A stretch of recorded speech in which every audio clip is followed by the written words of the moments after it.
Hello, Matt Elliott here. Hi, Alan Smith here. Hey guys, Ian Hume here. Hi everybody, Jerry Taggart here.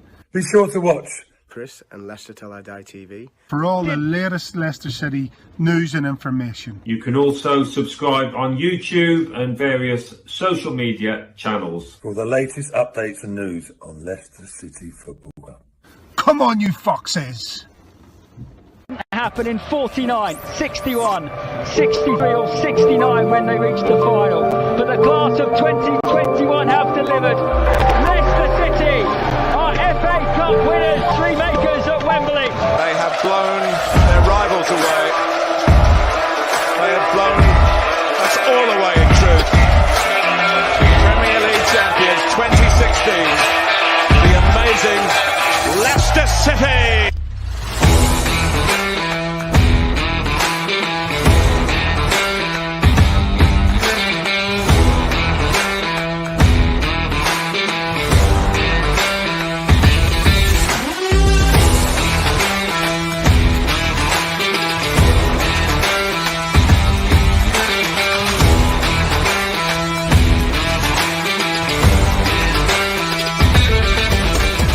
Till I Die TV, your first choice for everything Leicester City. Tune in and join in now.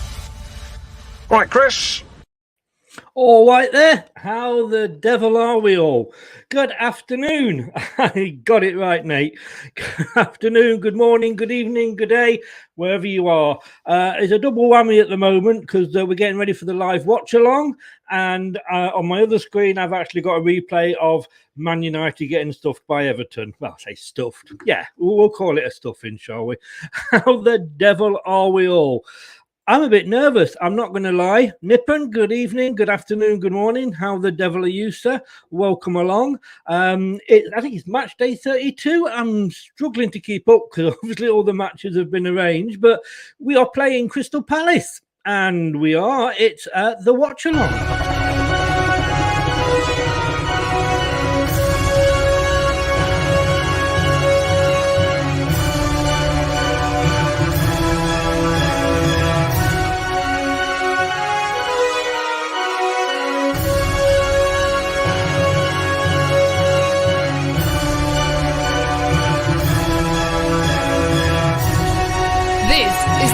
Till I Die Watch Along show. Join in the chat and don't forget to subscribe. It is, and as is usual, on a match day, my internet is showing a dodgy signal. So bear with me. But I'm a bit nervous about tonight. You see, I was explaining to Nathan, who's going to join me in a minute, that I can't get used to these. I'm like a vampire. You see, I can't work in the sun. It drives me mad. We are playing Crystal Palace. It is the watch long. I'm really, really pleased to welcome along my guest, who hopefully is all up and ready to go now. Nate, how the devil are you, sir? Chris, I'm just really looking forward to, next Sunday more so than today because for obvious reasons. But yes, you know, it's always a good game between the Foxes and the Eagles. There's a lot of memories there. Some good, some not so good. So, you know, Leicester Palace, it's never a dull affair. It's never one of these boring top of the table clashes that gets overhyped to the umpteenth degree and it ends up a boring 0-0. Yeah. You know, there's always goals in this fixture and there's always clangers somewhere along the way, as we saw at Selhurst Park earlier this season. But I'm good, man, and it's good to be here. Good. I do feel like we are the undercard today.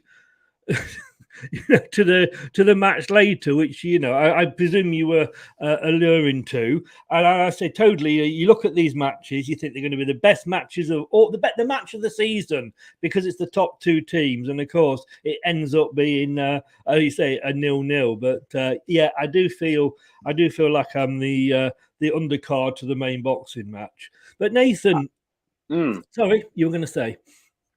Well, I was going to say, you know, sometimes it's better to be the cranberry sauce than the Christmas turkey. We're the cranberry sauce, they're the Christmas turkey, because what's Christmas turkey without cranberry sauce? You know what I'm saying? Exactly, 100%. It's just dry, unappetizing, not palatable. Yeah, and look, let them have all this media hype about this is the biggest rivalry in English football. No, it's not. No. Like, it's not. Sorry. No, it might be the most popular rivalry now because obviously they're the two teams contending for the title. But yes, Liverpool and City weren't on each other's radar until City's new big money, mega money owners came along. So I'm kind of confused as to how this is a rivalry as such. But I actually let Sky have it. You know, Sky. They love to make everything a rivalry these days. I mean, you lot play Coventry. Oh, it's a big rivalry. Not quite. I remember the last time we played Coventry. They're that low down, but thanks for letting me get that dig in. I do know what you mean though, because I did a Man City Liverpool fraudulent slip there, Doug. Watchalong, not Watchalong, honestly. I haven't been drinking at all. I actually did a Liverpool Man City preview the other day, and when I actually did the research for it, all this sort of huge gap that Liverpool was supposed to have clawed back never existed. And at some point, Liverpool were ahead. So it is all Sky, I must admit. But we're going to say hello to a couple of people. Doug, good evening, good afternoon, good morning again. Big up to you, Doug. Big up. Nervous yet? Sat on the toilet? I think you might be. Static, good evening. Oh, here we go. I'm going to be saying this all day. I'm just going to let it go. It's how the devil are you, Static? Recovered from yesterday or not? Brighton, bottom of the form table, going to Arsenal. How's that process working out, Static? Hey, you know it's banter. Doug says, I think Monday night hurt them a bit more than yesterday because they were the form team going into it. They're going to smack up Crystal Palace and all of this nonsense I was hearing. And what happened? I should have fraudulent slip. I should have remembered to mention Palace. No, Chris. You're perfectly fine. You're perfectly fine. I'm not trying to have a go at Static here, but I've got Arsenal supporting relatives who were giving me all sorts of pelters weeks before the game. Yeah. And then come the final whistle, I couldn't see hide or hair of them. I was like, oh, hang on a minute. I thought we were getting battered. Yeah. Arsenal get battered everywhere they go. Arsenal get battered everywhere they go. They're a bit like a piece of cod, really, aren't they? At the fish shop. No, see, at least cod's got a bit of flavour to it. Arsenal were just kind of stale bread, soggy bread, just yeah. No, I know what you mean. Static says, Chris, I'm good, man. I'm already recovered. Every defeat I'm upset with Arsenal. Don't worry. I'm not the fake positive Arsenal fan here. I can rate that. Yeah, no, he's cool, he's Static. He knows I wind him up. Nathan, don't worry. I'm the good Arsenal fan here. Crystal Palace fan, tell people where they can find you. You can find me over on Eagle Eyed Football, which is a Crystal Palace channel. I'm one of the 3 co-hosts of the channel, myself, Rich, and Jordan Chatterjee. Occasionally, you'll find me on another Palace channel, Back of the Nest. Shout out to those guys. They've been doing some great work lately. And I'm just about on Twitter. Normally, you can find me talking a whole heap of ish on Twitter, Instagram, the whole works. I'm all across social media. And yeah, I actually don't live in the UK, though, to be honest. I live in the Republic of Ireland. So that's probably one thing that probably not would know. But I do live. That probably means that you will be ahead of me in the watch-along. No, all your links are in the if you're on YouTube, then all the links are in the description below for Nathan and Eagle Eyed Football. And your co-host Rich is coming on Monday night for the post-match opposition show. So one of us will be happy, possibly. Although having said that, probably knowing we'll get a 0-0 draw now. You said there's loads of goals in this match. It's always the way. The minute you hype up a game and it's meant to be the best thing ever, it's like, no, this is going to be a dead food 1-1 draw or 0-0 draw. To be honest, though, look, we both got more important games after this. So I don't think either of us are really pressured to go, we have to get the 3 points. We'd both love to get the 3 points today. But if you'd offered me a point away at Leicester, I'd have snapped your hand off because this is a tricky fixture for both of us. So I was going to say, I mean, if I said to you, Static's got to go, mate. All the best. Thanks for popping in. Take care, bud. He's not got to go. Before good luck to both of you guys. Thank you. Would you take defeat today for a win next week? I'm guessing you would. You know what? For momentum, I'd have to say no, because we saw what Chelsea did to Southampton yesterday, and I was kind of hoping that the hangover from Real Madrid would hit Chelsea. Having said that, they needed to bounce back after 2 calamitous results at home consecutively. But as I said, I'm not really adamant that we win today, because I feel a bit aggrieved that we didn't win at Selhurst Park, because I thought how on earth we didn't win is beyond me.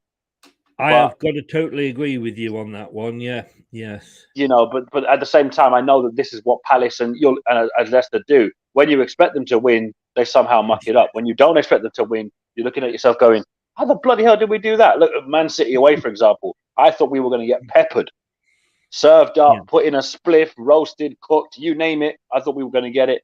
We end up winning 2-0. Unheard of. And indeed it is, yeah. We play them at Selhurst, and I'm just praying we don't get battered. We get a 0-0 draw. Granted, we had a bit of help from the post and Guaita and a couple of other things, but you're just thinking, how the hell have we stopped City from scoring?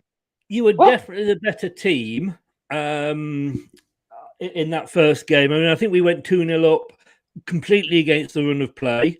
Slop, who could never score for us, always manages to score against us. And I think we were lucky that it stayed 2-2. And I think we played you quite early in the season, and we didn't realise as a club how that season was this or so far has turned out, which has not been our best season when you look at the last two. But we've got players back. That's the thing we've got now. That, of course, at the start of the season we were injury. We've had 22 players injured, etc., etc. But they're all starting to come back now. But I don't know if you can see that at all, but this is the team news. Yeah, I've seen our team sheet. I'm actually we're unchanged, which is the important thing. I was fearing that he'd try and rotate stuff. I was like, oh God, don't rotate, please. Well, I mean, you kind of expected him possibly to, because you have got the FA Cup semi. And can I just say at this point, before we go any further, I really do hope you do well in that and get to the final and win it. It's great to like we did it last season. I just love different teams coming through and doing well. You know? Yeah, I mean, I'm kind of loving that so many people are already writing us off saying, no, they won't do it. And I went, Wigan 2013, hello. Yes, you just never know. You just never know. But fingers crossed for you, and good luck for that. I appreciate that, my friend. And good luck to you in the Conference League as well. Thank you. We are probably going to need it. But having said that, 0-0, it's half-time. We're still in it. They've got to come at us because it's at their ground, and hopefully that will leave gaps at the back that we can exploit with our quick players. Looking at our team changes, 7 changes for our team. So from the Europa game. So I kind of expected it because, like I say, our game is on Thursday, and then we've got Newcastle on the Saturday. Schmeichel in goal. Thomas comes back after injury at left back. Marty, who's is our best defender this season, probably because he's only one that's been fit all season. And Soyuncu is back. And I noticed he put Soyuncu on the right there when he normally plays at the left, but I think that has helped him because he has been a bit dodgy this season. And James Justin, brilliant. He's come back. I'm always pleased to see him back. Oh, it's Lionel. Lionel's with us. How the devil are you, sir? We've got Mendy in midfield, which I'm pleased to see because we had Tillemans in that holding role against PSV, and it nullified his threat. But we've got Mendy in the middle. Thank God we didn't sell him in January. We'd be struggling now. Dewsbury Hall on the left and Tielemans on the right. And then Daka is going to lead the attack. Lookman and Madison either side of him. So we're looking quite strong. No Vardy. Oh, have you gone? No, I'm just having a bit of a light issue. I'm having a light issue. That's all right. No, say no Vardy for you. And as Renee said earlier, do you remember when Vardy did the Eagle celebration? I'm sure he's trying to forget it, Renee. I'm sure he is. Listen, that's what Jamie Vardy does. He gets under your skin, but he's a hell of a player. So you just got look. Football's about those shithousery moments. I mean, I remember Nigel Pearson choking out James McCarthy. That didn't work out too well for him. So, some things go for you, some don't. I mean, I'm not going to do a tie and say, Nigel Pearson, you're a disgrace. You owe James McCarthy an apology. It's like, mate, calm down. Like, it's not that serious. Like, mate, relax. I can see what he was trying to do at the time. He was, trying to do a Jose Mourinho and deflect the attention off the players, but he just wasn't very good at it, But with all due respect, I mean, there's Jose Mourinho and there's Nigel Pearson. Yes. There's a fair bit of level between the two, with all due respect. Exactly. I mean, Conor Gallagher. I mean, I know he's on loan, but what a season he's having.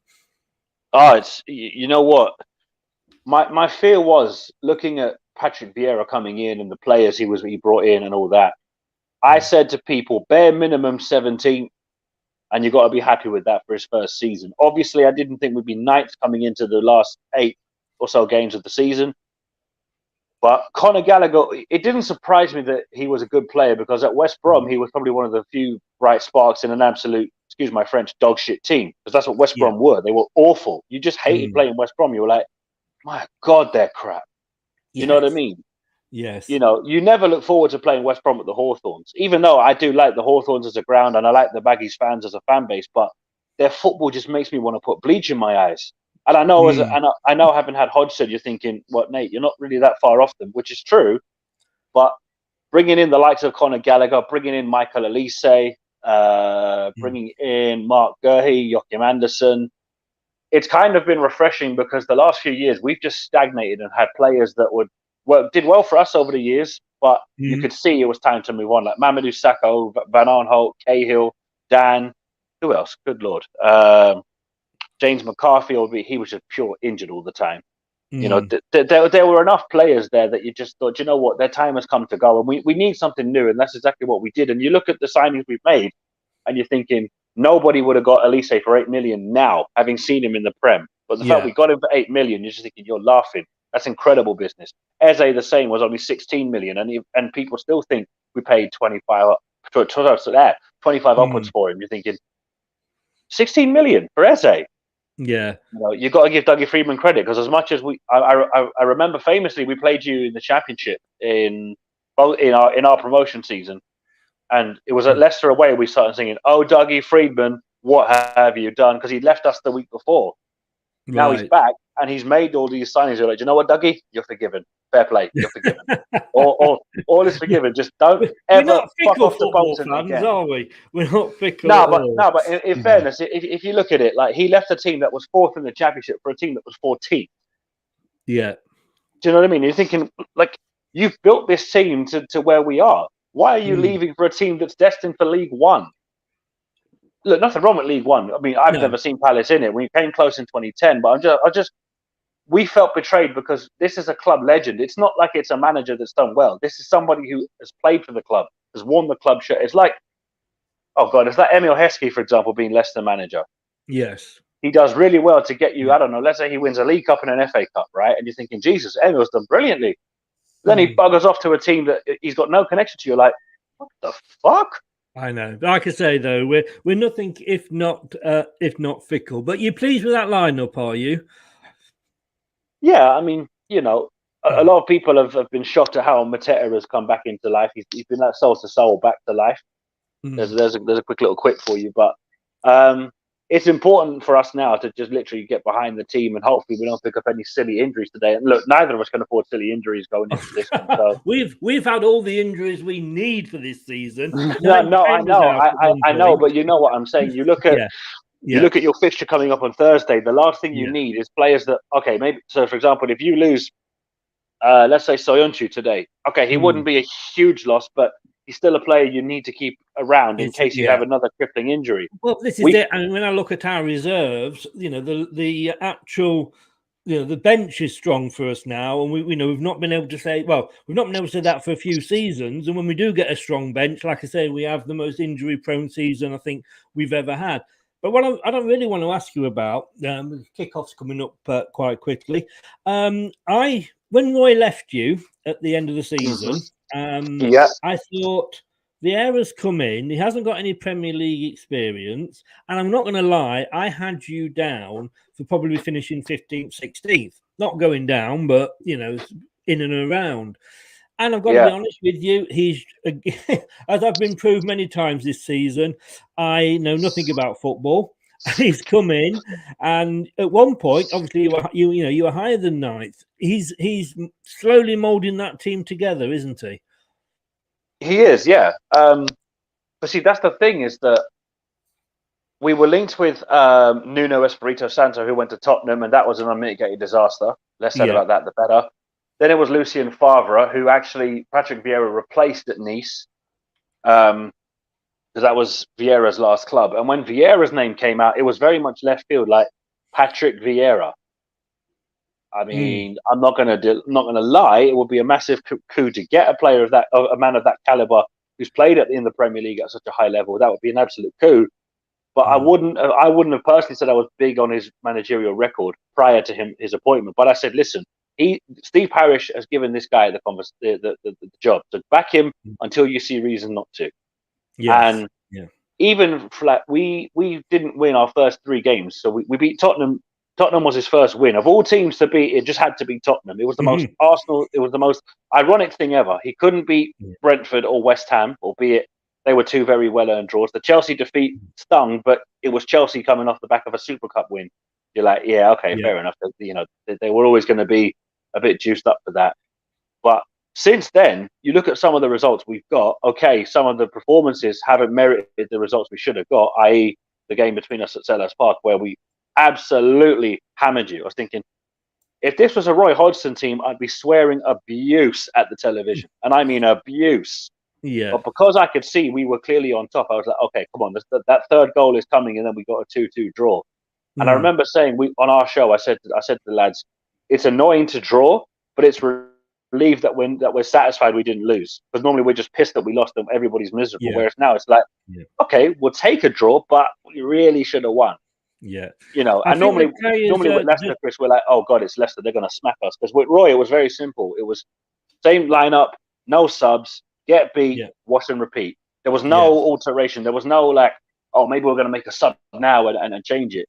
But to be fair to Roy, that win over Brighton last season, and I'm not usually saying that word on stream because that's a swear word on our channel, but I'm going to say it here because that win over Brighton last season where Benteke scored a last-minute winner, that for me, that just gave Roy every pass that, you know what, Roy, the football was terrible, but you got us a win that they could never, ever take away from us.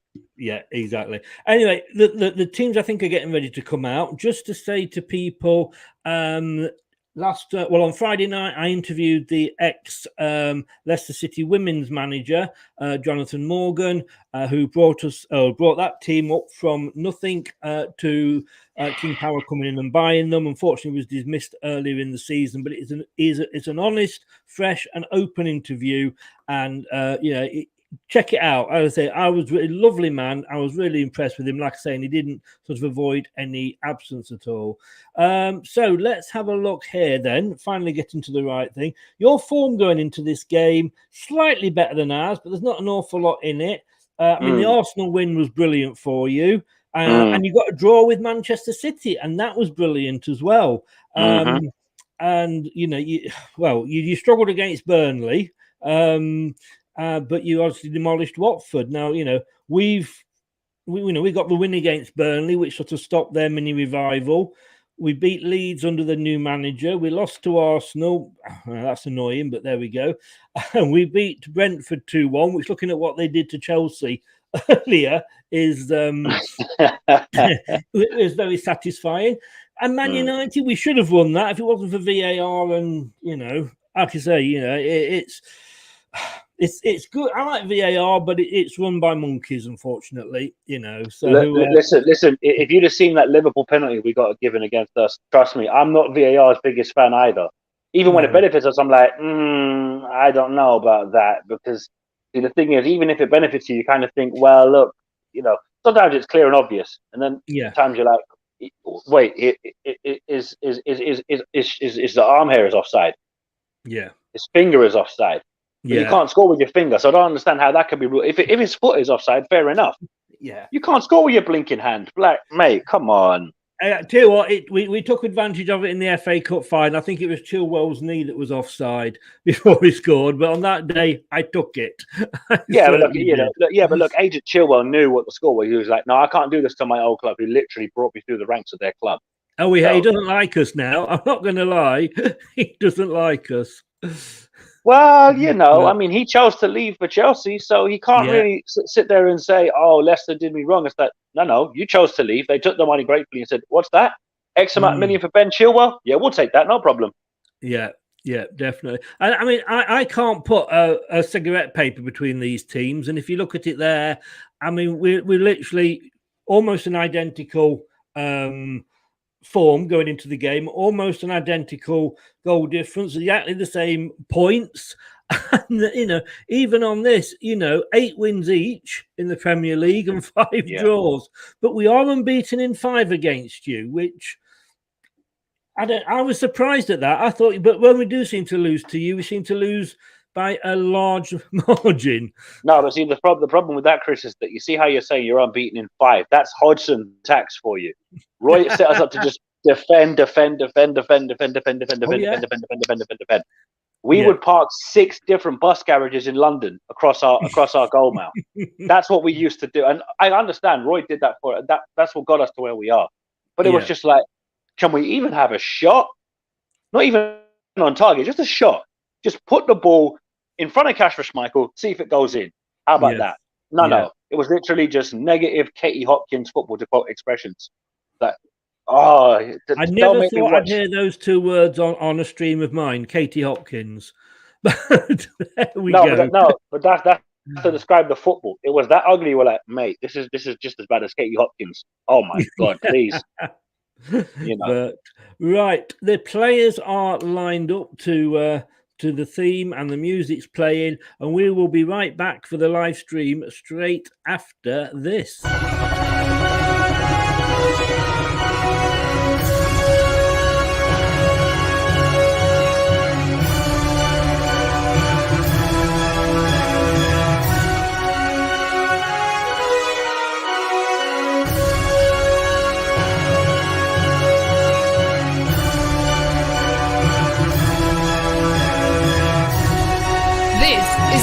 Till I Die Watchalong show. Join in the chat and don't forget to subscribe. So we're just going through the teams now on the screen. I hope Jeff's all right down in the Philippines. He's usually in by now, but and he's usually ahead of us as well. So and here we get Ankit, young man. How the devil are you, sir? Welcome along. Hope it's going well. Got an eye on this game for your semi-final opponents, have you? We will see. So, as you can guess, if you don't know him, Nate, he's a big Chelsea fan. Oh, I noticed it was kind of a giveaway with the Almighty Blues, but we'll see how almighty they are come Sunday when they see a proper fan base at Wembley. Well, see, first time I knew he was going to call his channel that, I thought he was a Leicester fan. There he is. Jeff's in the house. Jeff, all is well. I was worried, but welcome along. Looking forward to the game. Palace have impressed me this season. Vieira doing a great job. Agree totally there. Game not on here. We have the Norwich versus Burnley relegation battle. Oh, you poor man. You poor man. Christ, having to watch Norwich Burnley. I know what I'd rather do. I'd rather chop my foot off. Yeah, it's not. I don't think it's going to be up there with the Man City Liverpool game, is it? You watch now. Norwich Burnley Chris, 4-4. Chris, let's be honest. Sean Dyche and Dean Smith doesn't really make a Sunday appetizing football match. You're like, that's kind of textbook. That's kind of textbook. What's that? That's the definition of a Finder's crispy pancake. It's just nah. I'd rather not eat that if you're okay. I'll eat anything but that. Do you know what I mean? Yes. Yeah. No, definitely. And they have now kicked off. So let me just get the Ankit actually gave me this link. So let me put it in the stream here, and you can see what is going on as it happens. With some nice graphics, and they've kicked off on mine. I don't know if they have on yours. Yeah, we're kicked off here as well. I've got kicked off here. Yeah. Like I say, we will never, ever manage to get dead on matched up with the minutes, so don't worry about it. Like I said, I've got goal alert, so if something happens, believe me. Yes. You'll either hear me scream, you'll either hear the scream happiness or rage. It's going to be one of the two. It's certainly is. Right, let me just get on to this. You're looking like Norwich today. Thank you very much, but that's a very big insult to our kit. Oh, hang on, I'm duplicating myself here. There we go. I mean, I was going to say you're my favourite type of blue team shirt, but now I think I'm going to take that back about Norwich City. The blooming cheek, the cheek of it. Static, thanks so much for coming in. Lie, Chris, I'm not that fond of blue and white teams, as you know already. But yes, somehow we don't have the stripes, so it's well. I'll give you that. You don't have stripes, so I can accept that. Yeah. Thanks for this, by the way, Ankit. I hope anybody that's watching is enjoying the fact that, especially Jeff, as you haven't got the match live, that you're liking the graphics on the right there. I mean, I was looking at this just as the teams are settling in, just coming up to 1-2 minutes on my stream. I mean, is Europe out of the window for both of us, or do you think that the winner of this could still maybe sneak in? Because it's a funny season, isn't it? It is a funny season, but look, realistically, if we do the unthinkable and win the FA Cup, that's Europa League football next season, as you already know. Yes. If you were to win the Conference League again, we're both in the Europa League next season, and that would be phenomenal because, you and I could only dream of Premier League football near enough 10 years ago.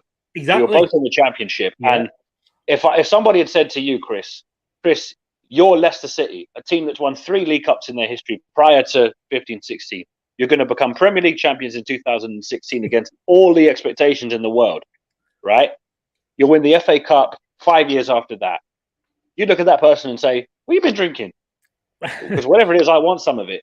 Well, Yeah, go ahead. No, so when our owners took us over and they said you're going to get European football within 5 years, we're like, yeah, right, what do they serve you in Thailand? Must be a lot of Chang beer. Yeah, exactly. I mean, I think today actually, if you went if you were at the game, you would have got a free beer off the owners because to celebrate what would have been the former chairman's birthday. Yeah. Well, happy heavenly birthday to the former Leicester Thank you very much. Yeah. R.I.P. Vichai. I mean, what they've done. We're not a Man City. We're not a Newcastle, but we have got a bit of money. And was that a free kick to Leicester? No, it wasn't given. But that's it. We're up. If you ever give it to them, that's it. That's it. But listen, I mean, Chris, you and I both know, right? Nobody in their right mind would have expected either of us to be in the Premier League as long as we have been. No, we've both been teams that come up and go down. That's what we've known. That's what we're familiar with. The fact that we're both established Premier League teams, you've got a Premier League title and an FA Cup in your time here in the league. Yeah, and you're now in that bracket of teams that should be bare minimum top 8. Yeah, you've got to be pinching yourself, thinking, Leicester City, the Foxes. Do you know what I mean? Pinching myself is nearly becoming self-abuse. I do, but well, I can understand that, but look, the house here, I remember you from the Martin O'Neill days when he won the League Cup with Leicester. Yes. And obviously, I've mentioned Steve Claridge's shin before, but what I mean is that with Leicester City, you've always been that kind of team that you got to let it go. I will never let it go. Oh, that was close. I tell you what. I think you're possibly ahead of me. Oh, that was Lookman. He's a good player, Lookman. I'm on 447. I don't know what you're on. 459. Oh, you're about 10 seconds or so ahead of me. So I think we're as close as we're going to get. Jeff is saying there, any comments on our 7 changes? I think it was inevitable, Jeff. Both teams have got big games coming up now for the next game. Palace have got a week to get ready for the... Is it on the Sunday, your semi-final? It is indeed. I'm flying back to England on Friday night for it. So I'm meeting up with Rich and the lads. Enjoy it. I plan to. I don't plan on going back to Dublin with a healthy liver. Put it that way. Good man. It's the Irish in me. It's a curse, you see. Yes, they're Guinness, isn't it? That you don't have blood, you have Guinness. That's a stereotype. I'm not having that. I'm good at stereotypes. Out. There we go. That's better. Go on. But I think. Oh, didn't quite connect with it. I think Jeff, we're playing on Thursday, and so we I think, as I say, changes were inevitable. I like it. I think it's Mendy can't play in Europe because he's not in the European squad. So with Ndidi out, he was obviously going to come in. Tielemans, let's just get the most of him while we've got him. I'm surprised at Daka because I thought he might save Daka for the European game because he's quick and if they're attacking us, he can get in behind. But I'm pleased with this team. Oh, was that a shout of disappointment? No, that was just a cough. Oh, was it? I think you're we're going to score now. Oh no! Had you scored, you'd heard me say, "Oh, for F's sake." Jeff, I know you my like stream your is frozen. Just perfect. Yeah. 1 second. But at the moment, I think I'm going to regret saying this. I think it's mainly us at the moment. Yeah. Having said that, here you come. Oh. I got to say, are you a fan of the old VAR? I mean, I'm a fan of the technology, but not necessarily its implementation, if that makes sense. Yeah, I mean, I agree. I think it's needed, but I mean, if we look at it in like tennis or cricket, it's the ball's in or out, the ball's hit the leg or hasn't hit the leg. Here, there's so many possibilities, and the thing you've got is that the people that are running the VAR are the people that we've said aren't good enough to run the matches without VAR. So I can't see what the improvement. I've been shouting for ex-players from the lower divisions that aren't. Oh, we're giving the ball away. That aren't going to get a chance in the media to be. They'd love to do it, I'm sure. Okay, my stream has died a death here. Yeah, it does. It does occasionally do that, unfortunately. That said, it's I don't know who the free kick has gone to here. I'm a bit confused. If you just refresh it, mate, it should be all right. So it's a free kick to Palace. It is a free kick to Palace. We've virtually got everybody back. At least we've improved with our free kick and corner defending. That's famous last words. Listen. Palace and set pieces this season has just it's just beyond pissed me off at times. I've just refused to get caught up in the anger anymore. I'm like, you know what? Okay, these things happen. Everything happens for a reason. Don't lose your cool. Yeah. Apparently Norwich have just gone ahead, according to Jeff. You could hear Dan screams down in the Philippines, could you? I bet. He wasn't so happy at Everton winning yesterday. I don't think anybody in the bottom six was happy seeing Everton win because everybody's banking on Everton to go down, which for me is a crime. I don't want Everton relegated. Frank Lampard, I want relegated. No, I like Everton, but I don't like Frank Lampard. So it's a catch-22. You're in between. Because I would give anything to see Fat Frank relegated. Oh. We've got a call. We've got a throw in. I want Watford and Norwich to go down. Nothing against either team. I don't have any beef with either team. I don't have any beef with the fans at all. It's just the way they run. And I think their fans deserve better. They deserve a team that's going to come up and give it a go. And they haven't got owners that will do that. Their philosophy is come up, get the money, go down, come up, get the money, go down. At some point, you've got to do a Sheffield United or a Leeds and give it a go. So, but I do like the big clubs to go down, and then I'd love, like, say, Everton to go down and Luton to come up. I mean, don't get me wrong. As I said, I don't want Everton relegated because Everton, for me, are a staple Premier League club. They have to be in the Premier League every season. We look forward to the Merseyside derby, even if it's the most one-sided derby in football, as in English football.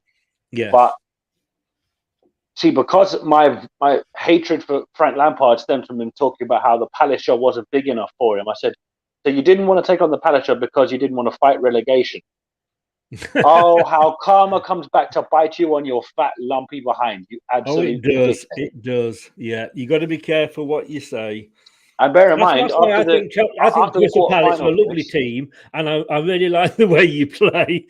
after the quarterfinal, Chris, you should have heard him. Lucky goal, fluke goal, another lucky goal. And I'm thinking, okay, the third goal was lucky. There's no denying that. But the other three was just absolute pants defending. Yes. Call it as you see it. You're a midfielder. You know better than anybody what bad defending was. You had flipping, what was his name? Jose Basingle behind you at Chelsea. You should know about a bad defender. Yes. Plonker. He should get together with Fernandes. He's the most whinging player. Oh, one of yours is down. Mendy's just had a talking to there. Yeah,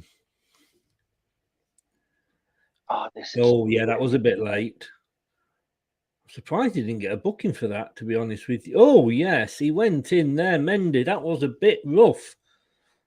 I'm surprised you didn't get a booking for that. I really am.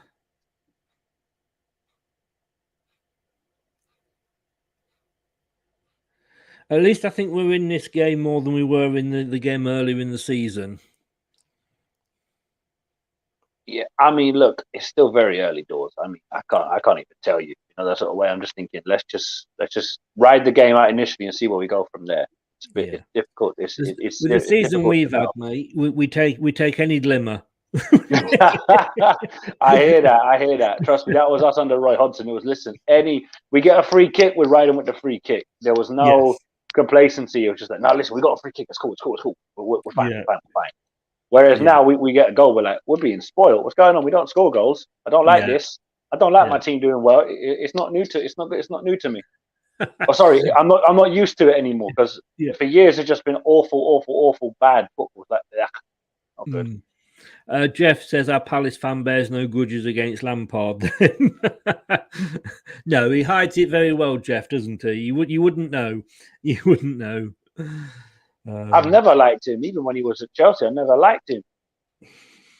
I honestly haven't really got much for him or against him, to be honest. From my point of view, No, I hear that, but you see, I was always more of a Gerrard man in terms of who my midfielder would be, and in terms of my English midfielder, I was more of a Gerrard fan.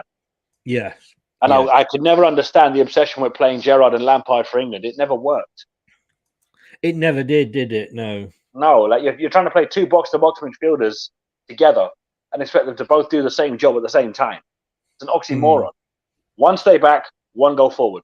That's how it should work. But no, everybody tried to make Lampard and Gerrard as second strikers. It was like, this is why England bottled tournaments. We had no defensive plan for when we lost the ball, which was pretty much every time we played a bleed tournament. Okay, yeah, my stream's died a death. I'm not going to be getting anything back, I don't think. Did you try the second link at all? I have, and it's not doing anything. That's not any better for you? Nope. Right. Although whoever Anna is, she keeps sending a lot of photos towards me, so that kind of needs to die a death. That's getting on my nerves now. Anna has sent 7 photos, none of which I want to see, because that's a virus. Yeah. Stream is offline, retrying in countdown from 10 seconds. In other words, it's died a death. Yeah. Unfortunately, it does happen. I've got, I mean, I know you've got your Xbox. I've got an Amazon Fire Stick, and let's just say I can get most of the games live. There's very few I couldn't watch live, but unfortunately, not in this room. It's in a separate room, and all my get up, as you can see, is in this room. So when I'm doing the watch-alongs, I have to rely on the the free streams and what have you. Yeah. Now I could say at the moment, I think it's a very, very even match. 43, 15, 23. Let's just have a look if you've got any.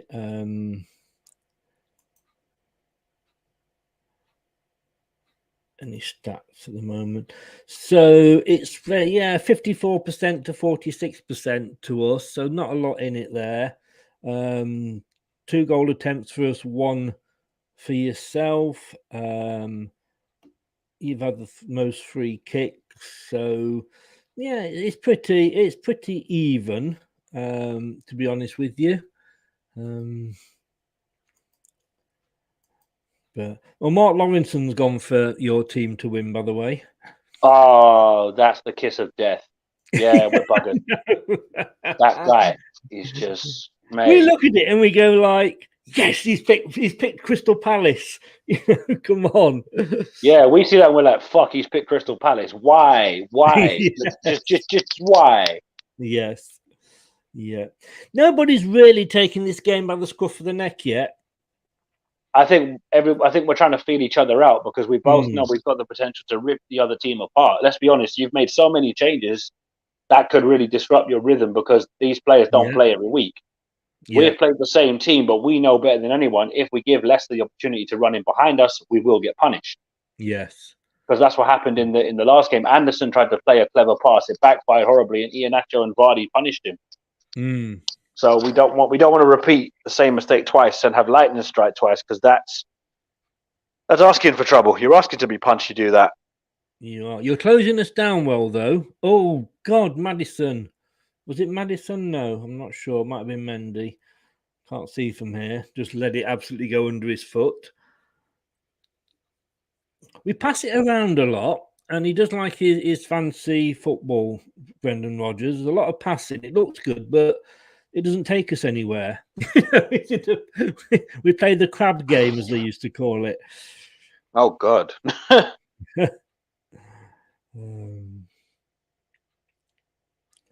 There we go. Now you're doing the same.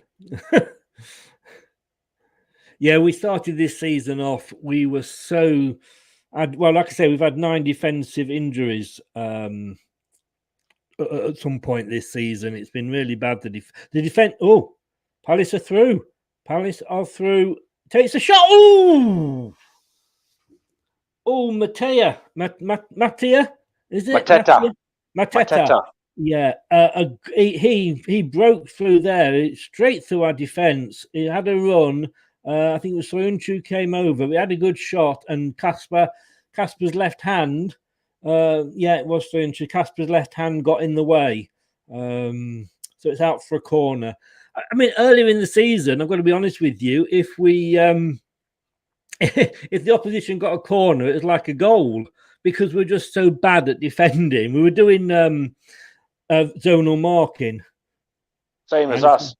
Yeah, and it doesn't work, to be honest with you. We were crap at it.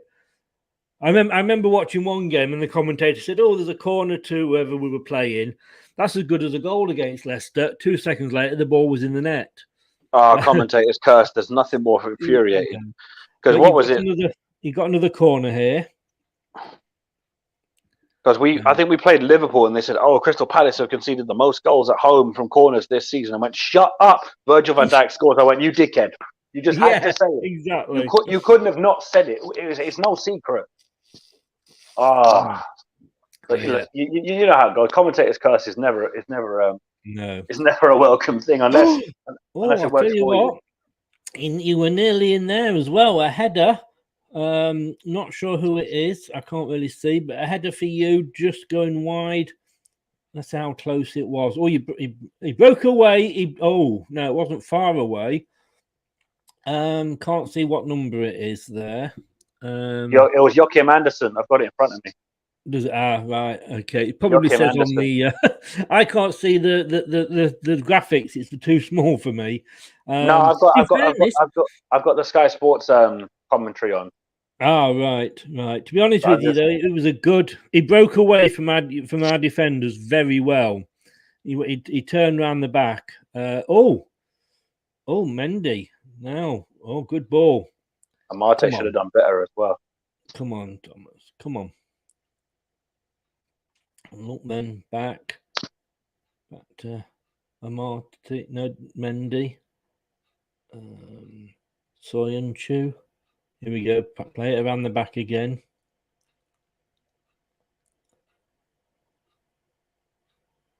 There we go. Yeah, just playing pretty passing football. And it's just going to chip in to across. Yeah. Oh. It's spinning around the box at the moment, and no, just can't get a head or a foot on it. And Palace clear it. Palace clear it upfield near to the halfway line. Leicester player comes in, and a Crystal Palace player rolls over about 500 times. We get on it. We get on with it. We don't wait for him. Sorry, mate.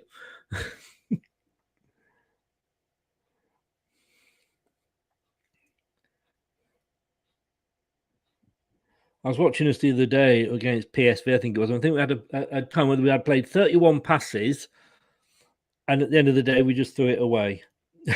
It's like, Maddison, what the hell are you doing?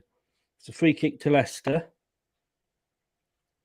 And then he tried to take it quickly, which went straight to the Palace player.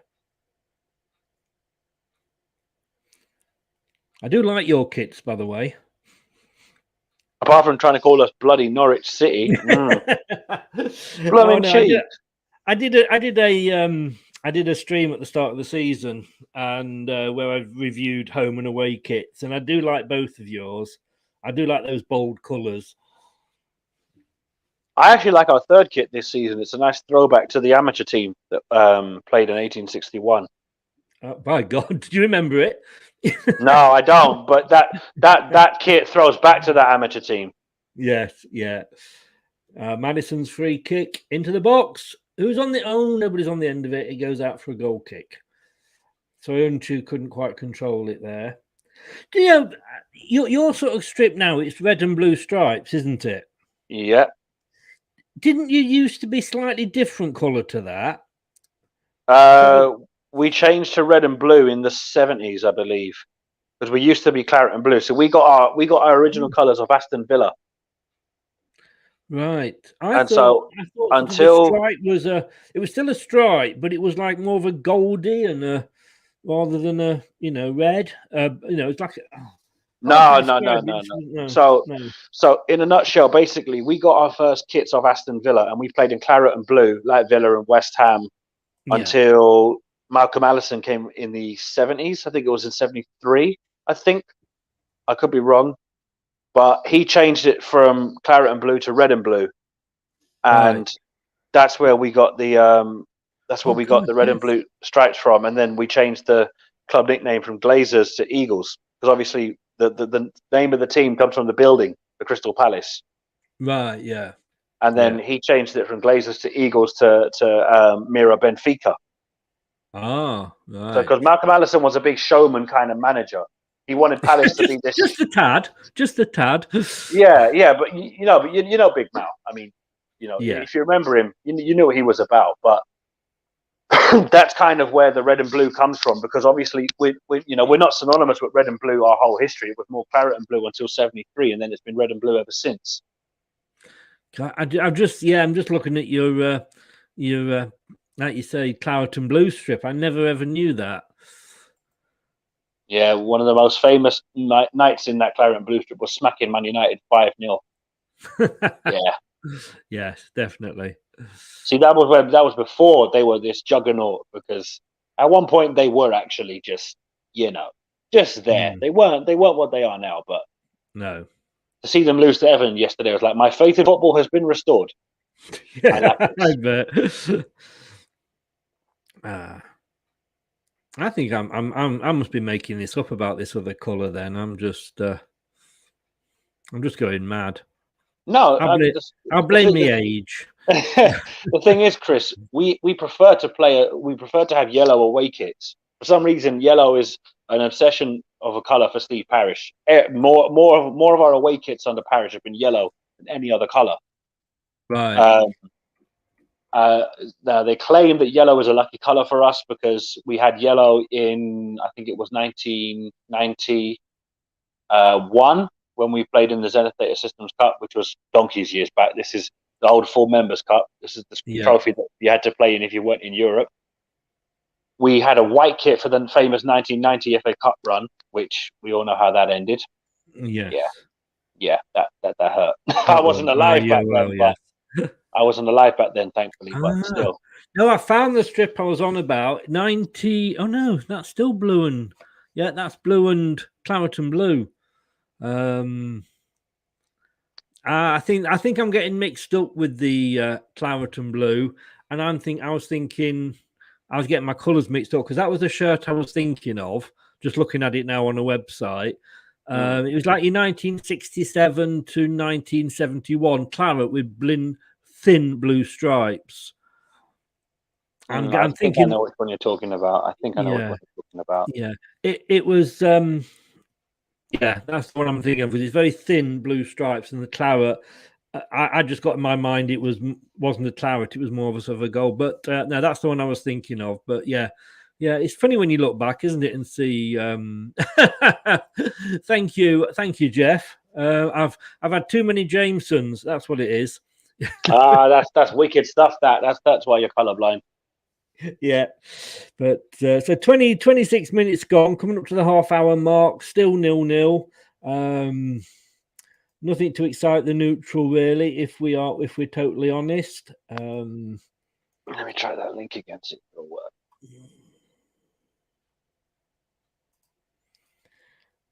And it's still about the same 54-46% split on possession to Leicester. We've had more passes and touches, so you know, it's funny. I never understand people's obsession with possession.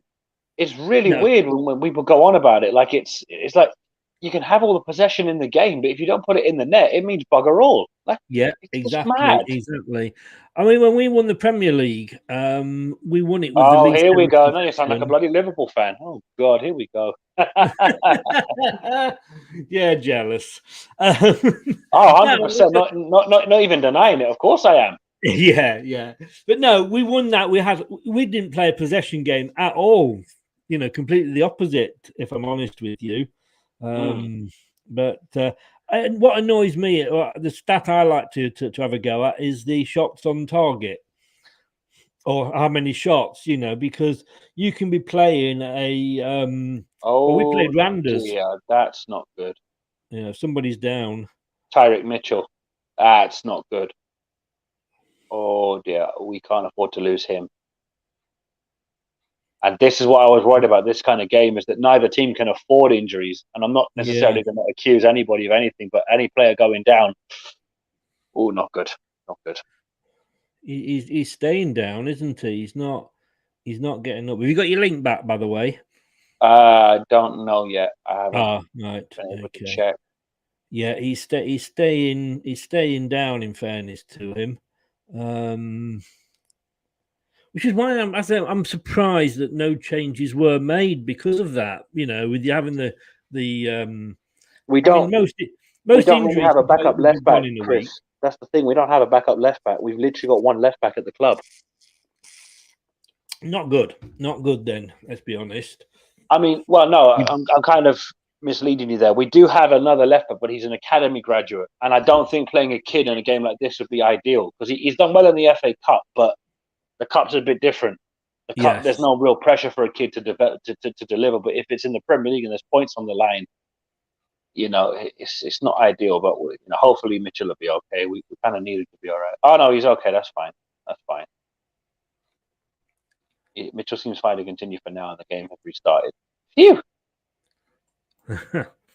I can't accuse you. You're actually ahead of me with your notes, actually. Well, that's when your stream dies and you can't get it back. You're like, do you know what? Sod it. Sky Sports. Yes. Get anything down. Yeah. Come on, seriously. Now I see why his goal has had so many problems. This is just bad. Touch wood at the moment, and I daren't say it because I know it'll now then stop. But at the moment, I'm kind of all right. Mitchell gets a yellow card, of course. Quite right. Right, let me just. Oh, well, hold up a minute. I'm pretty sure Leicester should have a couple of yellow cards. Of course, behave. No, you're looking at this through red and blue tinted spectacles. And I'm fairly certain you're looking through blue tinted spectacles, but we'll keep it moving. We'll keep it moving. Now that was the strip I was thinking of. In the top left. Oh yeah. That's one of the famous ones. That's one of the famous ones. That Terry Venables was your manager then, but oh god, don't mention that name. Oh god, no, don't mention that. No. That's sacrilege. To Leicester, Mendes down. No, but I don't know why that was in my mind, but I'd got it as more of a Goldie. I didn't think of it as a claret. Not that it's just one of those things that sticks in your mind. But yeah, that was definitely the kit I was thinking of. Right, let me just see if I can get the. What's funny, Chris, is that's Mitchell's first yellow card of the season. Is it? Yeah. No. Because he's not normally a player that commits that kind of a foul. He does foul occasionally, but up until today he hasn't been booked, which is astonishing. Because it's like, my God, if that was Patrick Van Aanholt, he'd have been sent off 400 times by now. Because Van Aanholt just pissed me off every week. Yeah. Oh, that guy, mate. Oh man. So 32 minutes. I'm on here. So throw into Palace.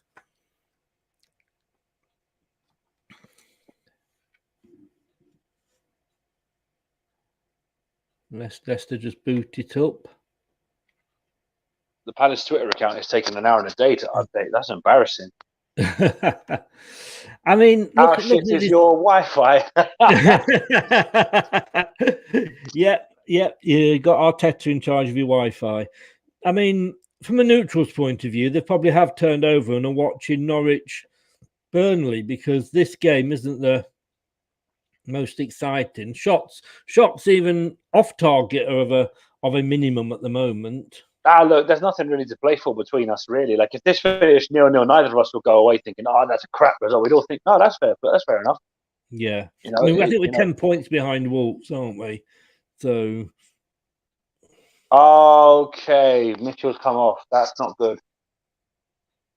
Oh, and Joe Ward playing left back. Oh no. Oh, why? Why is it? I can see he was. Oh, yeah. Is it Ward coming on? Yeah. This is the definition of Benny Hill defender. Oh, Christ above. Thing is, though, good decision for you because if you take him off now, when he possibly could play on, but you have got a cup final to think about. Yeah, but you see, if you had to give me the option of taking Mitchell off for Ward or putting putting Luka Milivojevic at left back, I'd rather have Milivojevic. Ward at right back scares me, let alone left back. Well, let's hope that we know and take advantage of that. Good evening, or good afternoon, good morning, good day to Anthony. It's a bit of a tough game for both of us at the moment. Louise, good evening. How the devil are you? My trusty co-host from the football show on Monday nights. Oh, Tielemans goes close. Yes. Can I just say to any Leicester player that's listening, we're playing in blue. Just so you know who you're passing to. What do you think of the game so far, Louise? I know we'll obviously talk about it more tomorrow night, but what are your thoughts so far? Anthony, do you think it'll be easier for Crystal Palace then? Are you saying, you're sticking a bit of a London bias there, are you, Anthony, being an Arsenal fan? Oh, we're coming up to that awful time that I hate just before half time when we tend to sort of give away silly goals. Yeah, well, Palace are on the attack. Palace are in the box. Turn it. Oh, good block there. Good block. Oh, come on. That was a foul, ref. Yeah. How many times is Maddison going to be fouled in this game? That's the question.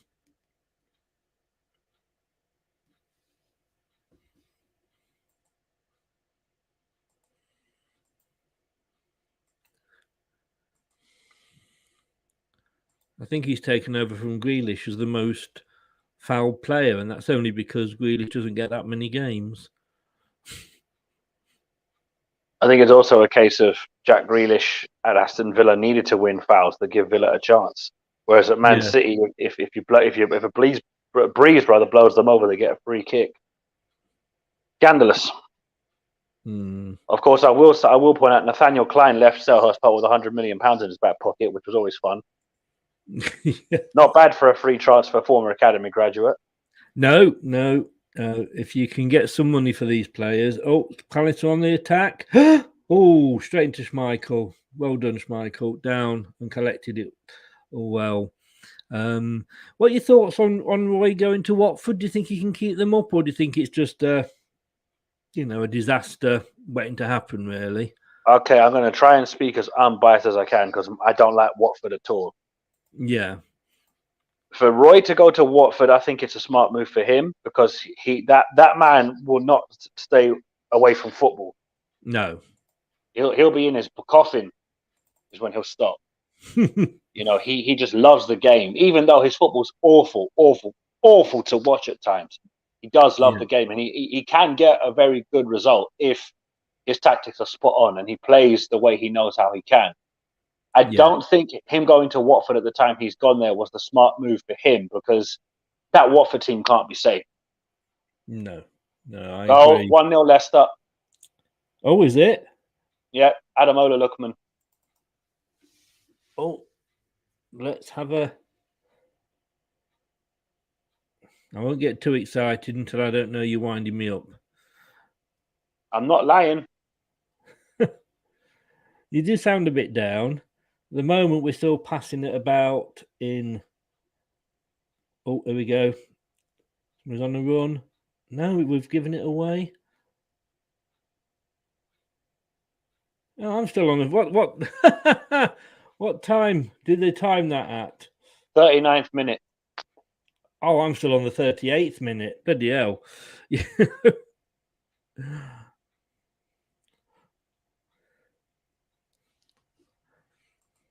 I won't get too excited just yet. I'll save my celebrations for when I see it.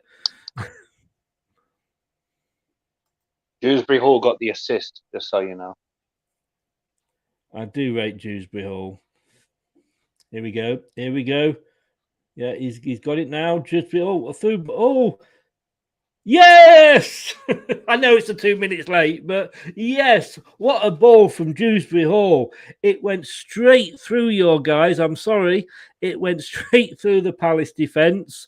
And those who are complaining about Lookman, just note that. And I'm going to play this. Sorry, mate.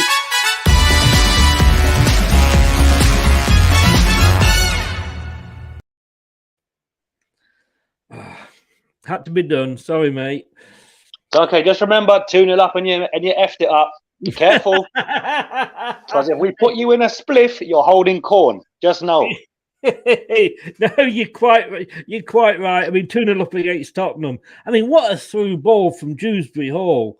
I mean, he gets it halfway into your half, and he takes out 4 Palace players to get it to Lookman. No, but and then Lookman just got it and turned. And if we do not sign this guy at the end of the season, something is drastically wrong. We need to sign this guy. We really do. Let me just... See, I told you I wasn't lying. You did. You did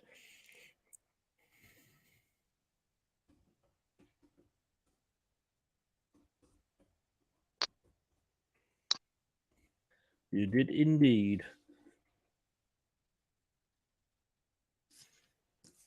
Okay, so... Yes, indeed. Jeff says, really happy to have scored with Nate's spoiler. Amen. We just can't get matched up with times on watch-alongs, you know that. And we try and keep it in, but you just can't, It'll be interesting to see how Palace react. And just as I said, we're susceptible to a goal just before half-time. that happens. Oh, now Palace are just sort of playing wild balls that are going everywhere. As I say, you've not, you know, when you go a goal down, Palace this season, as we saw when we played you don't give up, do you? No, we don't give up. But the annoying thing is that it's a preventable goal from our perspective. I'm not taking away from the ball played in, but see, again, the goals against us at Selhurst Park, again, preventable goals. It wasn't a case of it was an absolute masterstroke. You're thinking, come on, really? Yeah. Really? But no, look, take nothing away from him. It's a great goal all the same. I mean, I'm not going to be salty and act like it's not a good finish, but it's like preventable goals that you can't account for. You know, if it's a 40-yard screamer, you're like, you know what, fair play. He's just cracked it top corner, 40 yards out, can't do nothing. If it's a goal where the through ball from Dewsbury Hall, it did take 4 of your players out. Yeah, but again, like I said, preventable, because realistically, if you know that ball's going to be played, somebody should be communicating from the back line. So it's just poor from us. But look, it is what it is. We're 1-0 down. But foul throw. What is that about? Always gets me how players at this level can actually do a foul throw, you know. Hi, Melina. How the devil are you? Yeah, sorry for your result yesterday. Like I jokingly said, and we were, you know, when all these Arsenal fans were accusing us of bottling the top 4 for the last 2 seasons, yeah, be careful what you wish for. But you're still in it. You're still in it at the end of the day. Yeah, but those last 2 results don't help. No, they don't. No, they definitely don't. Like it does make the Arsenal fan shows fun to watch, though. It's the most Arsenal thing ever, though, because our friends on the South Coast haven't scored in a month of Sundays, and they scored 2 against Arsenal. Yeah. I'm not with you on this one, Rene.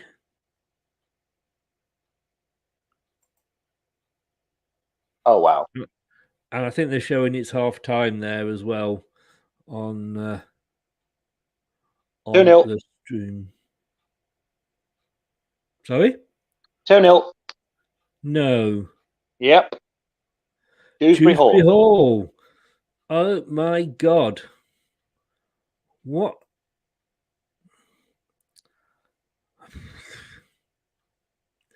I don't believe this. Again, I'm going to hold my celebrations in. Tillerman's, what a nice little turn. Oh yeah, Dewsbury Hall. No, this isn't Dewsbury. No, I am. No, this is showing Lutman's goal again.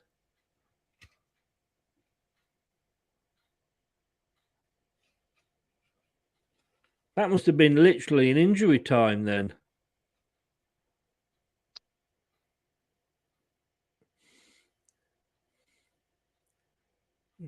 Look, oh, he turns, he oh, yes!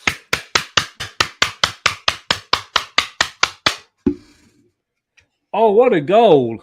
What a goal! I'm sorry, mate, but it has to be done again.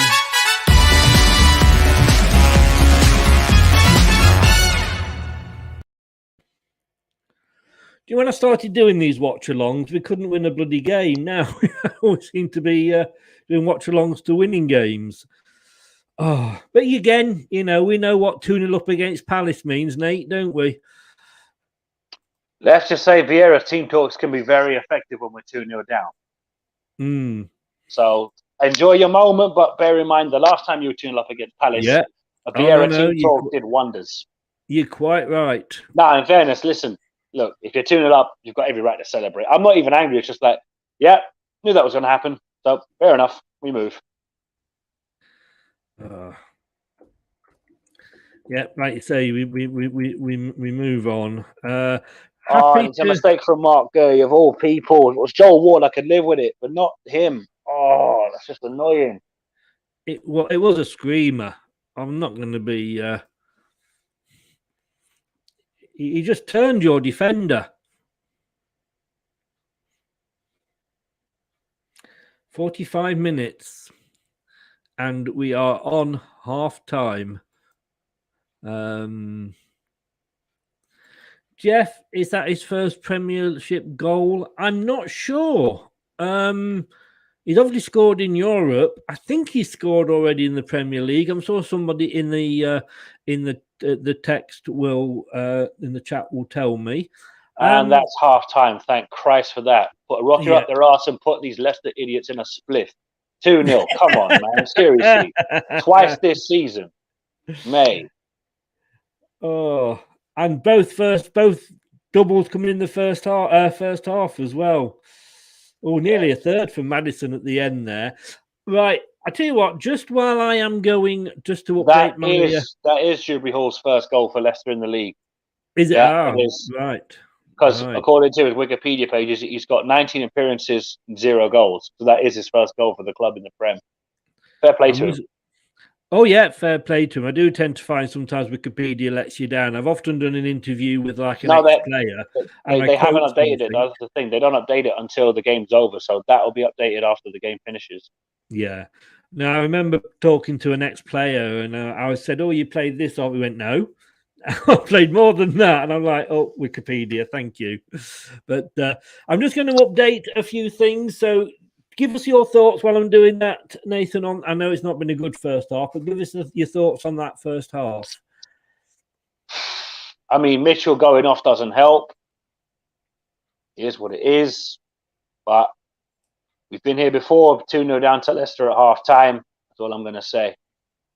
Vieira needs to give them a rocket up the arse because this is. I can accept that we're probably not the better team, but 2-0, it's not great. But look, it could be worse. We could support Man United, so I'm not too downbeat just yet. if it's 3-0, I'm quitting the stream. I'm gone. Forget it. I'm gone. Yeah. Oh, at the end of the day, mate, it's always fun to kick another team when they're down. We'll see about that because, like I said, 2-0 up against Palace last time. No, I mean the Man United comment. Oh yeah. No problem. Right, let's just where has it gone now? There you go, 2-0. It does look good, that I must admit, 2-0. We will see how far we have come as a team in the second half, because obviously, like, we were in this position in the first half and in the first game, of the season, and we threw it away.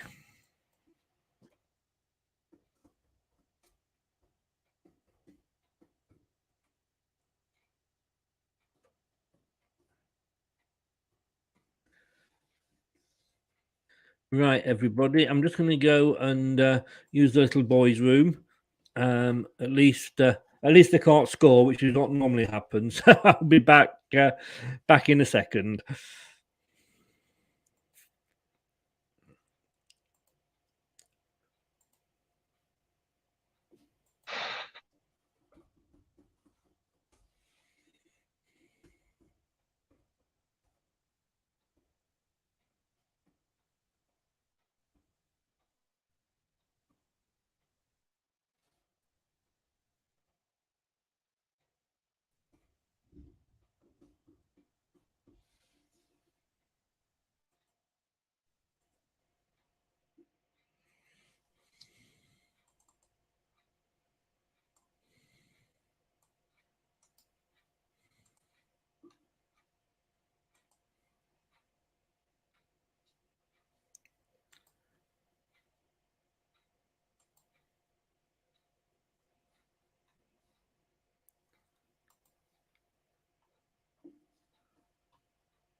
And we're back. I know Nathan's just gone for a break as well, so we will see when he comes back. I did actually send the link through to Rich at Nathan's partner in the Eagle-Eyed tube channel. I don't know if he's going to come on though. We will see. We will see soon. Let me just send him a message. He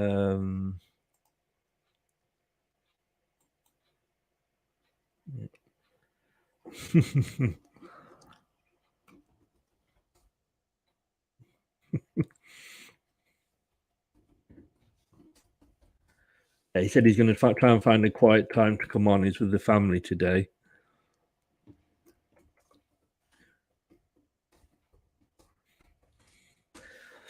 So let's have a look at what we've got here then. So yeah, the state of play there at half time is 2-0. I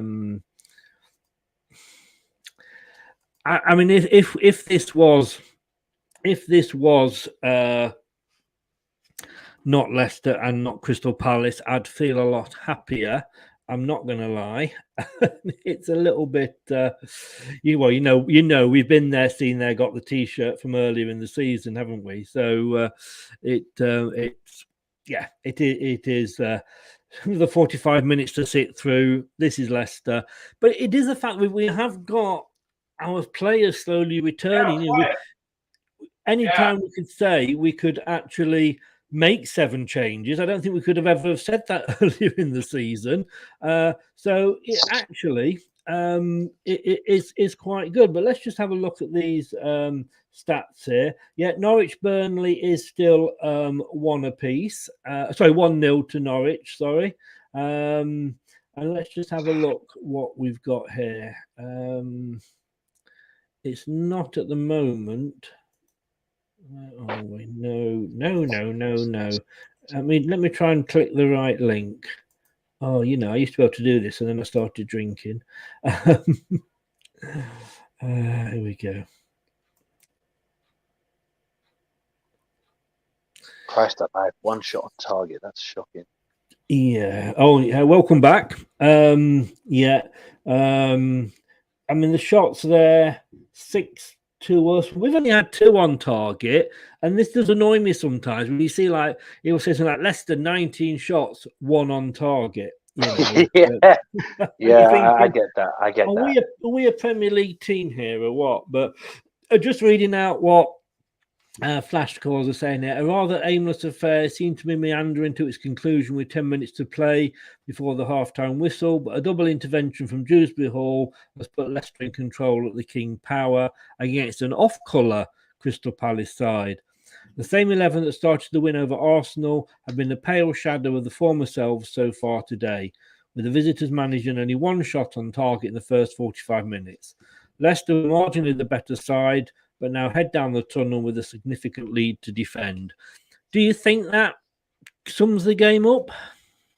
I mean, that's kind of harsh, seeing as we did have a crucial injury to a key part of our team. I'm not excusing it because we have been by far the second best team on the pitch. So I'm not going to take credit away from Leicester. But let's be fair, you lose Luke Thomas and don't have somebody to replace him, it's going to have an impact on how you play. I'm not remotely saying Leicester don't deserve to win. They clearly do deserve to be ahead because they've taken their chances and we haven't taken any chances yet. But like I keep saying, and I'm going to bang this drum until I'm proven otherwise, last time Leicester were 2-0 up against Palace, we all know what happened. So all this talk about Leicester have it in control. What happened the last time they were 2-0 up against Palace, I wonder? I don't know. Maybe we need to make a change in our goalkeepers on sort of like the 89th minute. Listen. We could loan in Peter Schmeichel for all we care.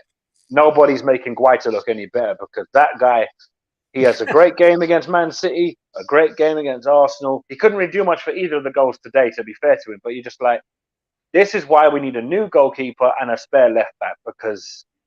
I'm happy we got rid of Patrick Van Aanholt, but at the same time, I'm like, maybe. But we do have a youngster called Adara Mola, who's an Irish under 19 international. He looks promising, but I'm a bit reluctant to play kids in the Prem because if they have one bad game, the fan base switch on them. Because as you said, football fans are very fickle. So I kind of want to protect the lad until he's fully ready. Yeah. Leicester are currently in 9th, Rennie. We are on 40 points. Wolves are well ahead of us. They've got 49. We've actually, even after this game, got 3 games in hand on Wolves. Fortunately, one of those is against Chelsea, but the other one is against Everton. Brentford are holding West Ham 0-0 at the moment, which is good for us. And as we know, Norwich are 1-0 up, which, let's have a look at the bottom of the table. It doesn't really change much, to be honest with you. Norwich are on 21, Burnley are on 24, but there's still Norwich, Watford, Burnley, 20th, 19th, 18th on there. Let's catch up with some comments. Yep, it's still 1-0 there. James, good afternoon. How the devil are you? I think we'll push for more goals second half. I don't think we can't. I don't honestly think we can't. We know, as Nate keeps pointing out, we cannot sit on a 2-0 lead against Crystal Palace on there. Jeff, we tend not to always be, but play better in the second half. Yep, we sometimes do. We sometimes do. And Rich is here, punished for defensive errors. Fairly even game before that. I think we were saying that, weren't we, Nate? It was a pretty even game. Yeah, but that's that Joel Ward tax for you. You play a right back that looks more comfortable playing as a bench warmer. You kind of expect to concede a silly goal, but let's be fair. Leicester have taken their chance as well, and as much as I hate to say it, they deserve to lead. But this is it, isn't it? I mean, in that first game, it was those 2 goals were totally against the run of play in the first game earlier in the season.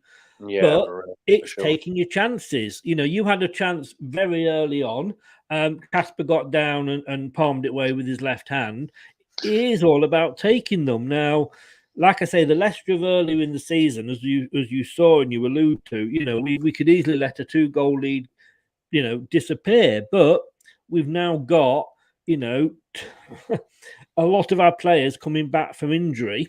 And, it's Amati and Soyuncu are playing all right at the back. They're kind of nullifying what you've got at the moment. But, it's been a long time coming, Scott says a better game from Tilleman, sorry. Renee, no, don't say that. Jackalman, good. Oh, sorry, Jack Lenton, 23. I should have gone to Specsavers. Come on, you Blues. Indeed, Jack, indeed. And Sebi Reynolds, Palace to bag 3 in the second half. I have a feeling you're a Palace fan there, Sabby. I have a feeling you are a Palace fan. I'll take, you know what it is? I'll take a point and just keep it moving. I'm not even asking for a win because I just don't want to lose 2-0 playing like this. Yes. Well, the thing is, it's a bit Irish, but I suppose at least you are getting this performance out of your system. Yeah, but bear in mind, you'd kind of want to go into the cup final in form. Don't get me wrong; people misconstrue that league form, doesn't really affect the cup. But it's not like we're playing, with all due respect, we're not playing a small team like Millwall. I mean, we've already played them this season, and they were easy to beat, so it doesn't count. But we've got to play a Chelsea team that have just smacked up someone. It's like, oh mate, why? Why does Southampton have to have the one ovulation game they always have every bastard season? Why? Why is it every single time?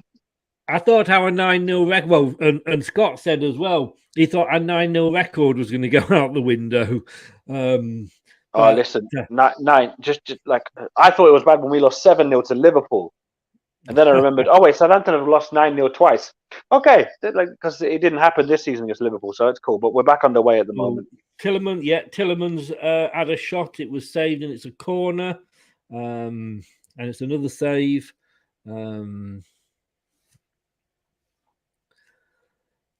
just comments here. The home side were totally on top at the climax of the first half, but have a stark reminder, still in the collective memory, about the fragility of a 2-goal advantage. The The Foxes went 2-0 up on October, reverse victory at Selhurst Park. They contrived to throw away the half-time lead, drawing 2-2. Exactly. You know, I think you've just phoned that comment in. Yeah, go ahead, Chris. No, you go ahead. Sorry. I was going to say, because Michael Elise isn't in the team, he can't come on and haunt you as he did in October. So that's kind of annoying. But at the same time, because he hasn't played for a few games, he might be made ready for Chelsea, which is ideal because if we lose, because we can't play Gallagher, Elise or Eze would be my ideal player to replace Gallagher in that team. Yes. But it's one of them where, look, if we lose to Leicester today, I'm not going to go mad and go, oh, how the F did we lose? It's like, no. Leicester are a good side. Fair play to them. We should have beat them at Selhurst Park, so that's more the annoying thing today. So, you know, look, I mean, if you'd have offered me 10th in April, FA Cup semi-final, I would have snapped your hand off. Yeah, this is it, isn't it? Of course. Do you know what I mean? Like, you have to put it. Obviously, it's disappointing to lose in the manner that we have so far as we speak. But bear in mind, games between Leicester and Palace, they don't end very one-sided. Or if they do, it's by like the only game I think was one-sided between us was what? When we beat you, what was it, 5-0?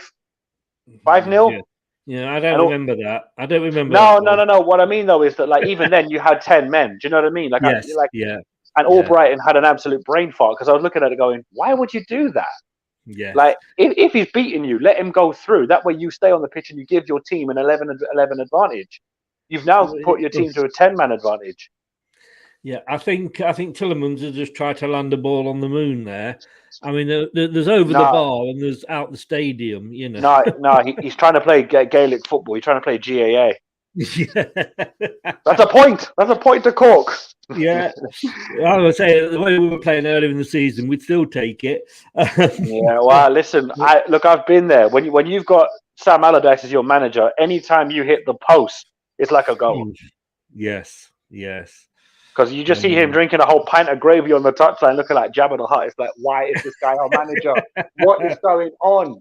We've got Jabba the Hutt as manager. No. He kept you up. Yeah, but trust me, I probably would have rather gone down because Allardyce, mate, oh God. That 4-0 defeat to Sunderland still burns in my brain. Getting beat by Jermaine Defoe, who was 66 years old at the time. Mate. I thought it was bad enough when we had 40-year-old Kevin Phillips playing for us against Watford. Yeah. I must admit, I was going to say to you, go Leicester ahead. can be very susceptible in the at the start of like halves. We conceded very early goals, etc. And I was almost kind of like thinking, are you going to come out and really go at us for this sort of second half? But it hasn't. It's been all of us. Oh, fuck me. He was completely unmarked. That's not good. That's not good. Come on, no ovulations, please. I don't know if it's confusing anybody else that's watching it, but on these graphics here, we haven't changed end. So if you're looking at it, we are still, we are sort of still, we haven't changed, as I say.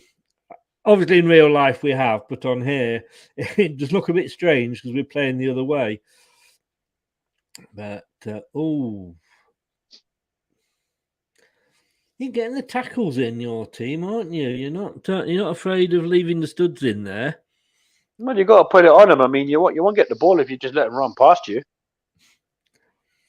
I always say, I love watching ITV4. And they have the reruns of the big match, and there was a Chelsea Charlton match a few weeks ago now, and they were both in the second tier. Chelsea who? Division. Chelsea Charlton. Oh, you mean the train spotters? Oh, okay. Say no more. I tell you what, the tackles that were going in were like Jesus Christ. Like, you know, it'd end up like a five-a-side match these days. But the tackles are going in. There's no support, no cards being shown. Go on. And that's why James Maddison doesn't get penalties. You diving little prat. Get up.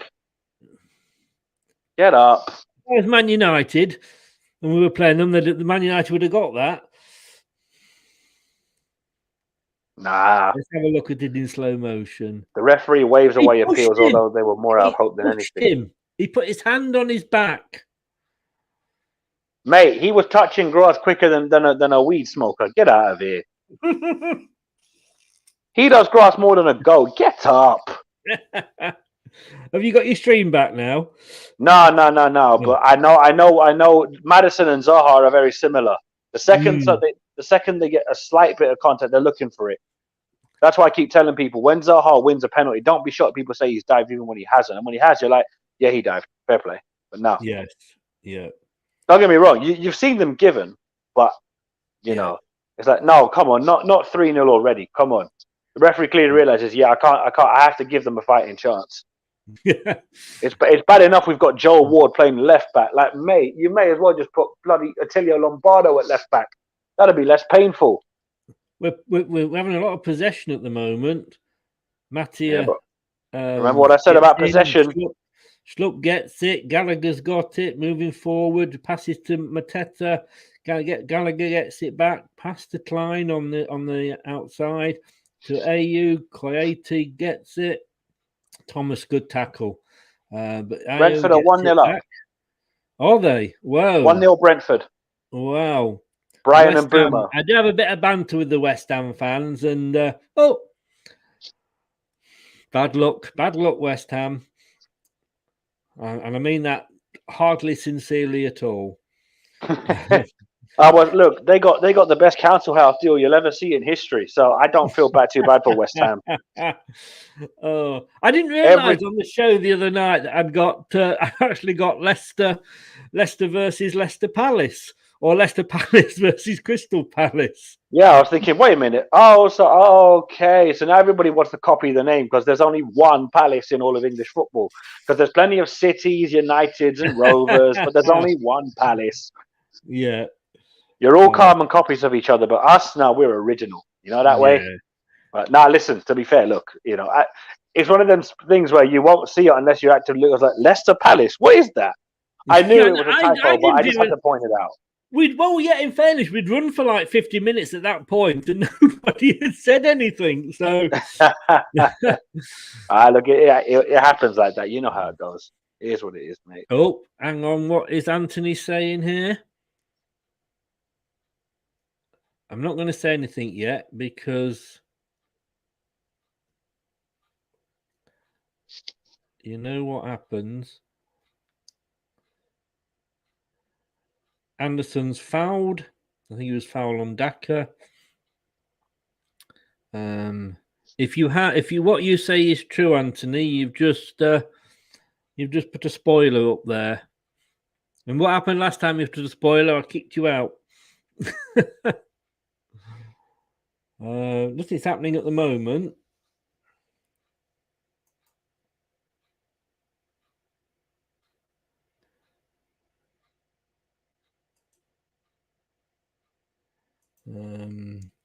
Foul Anderson. Madison recovers the ball.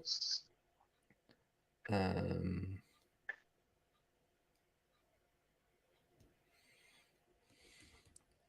nothing happening just yet. No, I wasn't sure whether the graphics had frozen or there wasn't actually anything happening. That's why I keep refreshing the Sky Sports page because I'm just nervous that I'm going to see either 3-0 or red card or God knows what else. I'm like, oh no, mate, don't do that. Well, Anthony, you can't be that far ahead of us, Anthony. Are you winding us up? Because Anthony's just Madison territory. This is not good. Oh, that was over. That was over from Daka. Madison shoots on goal. Gallagher blocks it. Geely, I can never say that name. Passes it. Mark Gay.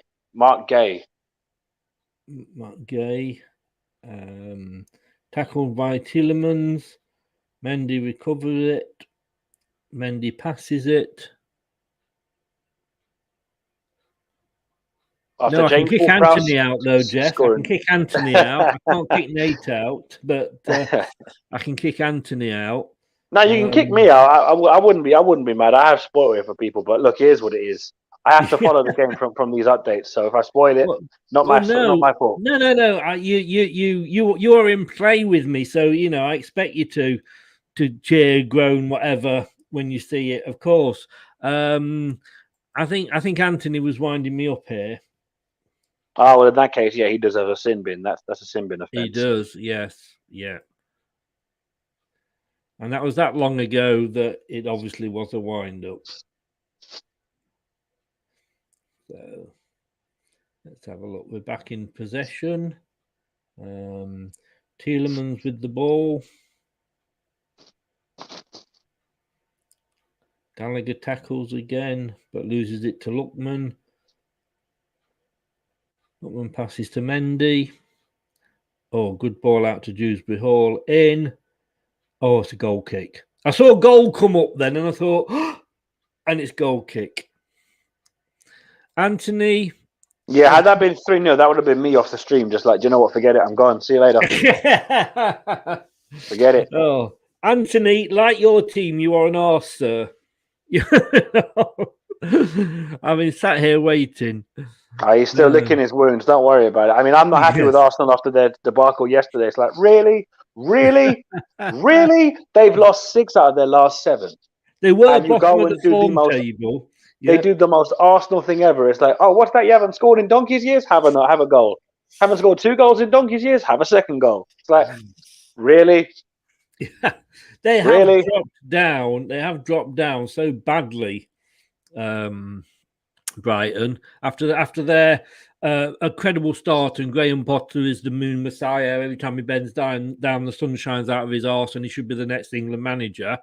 How's that going for everybody that was saying that about Graham Potter now? He's got one win in about 8 games, and he had 7 losses before that. So maybe he's not this messiah that everybody says. Okay, Eze's on the pitch. That's what I want to see. That's what I'm talking about, Patrick Vieira. That's better. Time for him to put James Maddison in a zubby. I've heard good things about Eze, to be fair. No, but his injury was really bad, so we've kind of been patiently bringing him back into the fold. But when he's on his game, he's a hell of a player. Mm.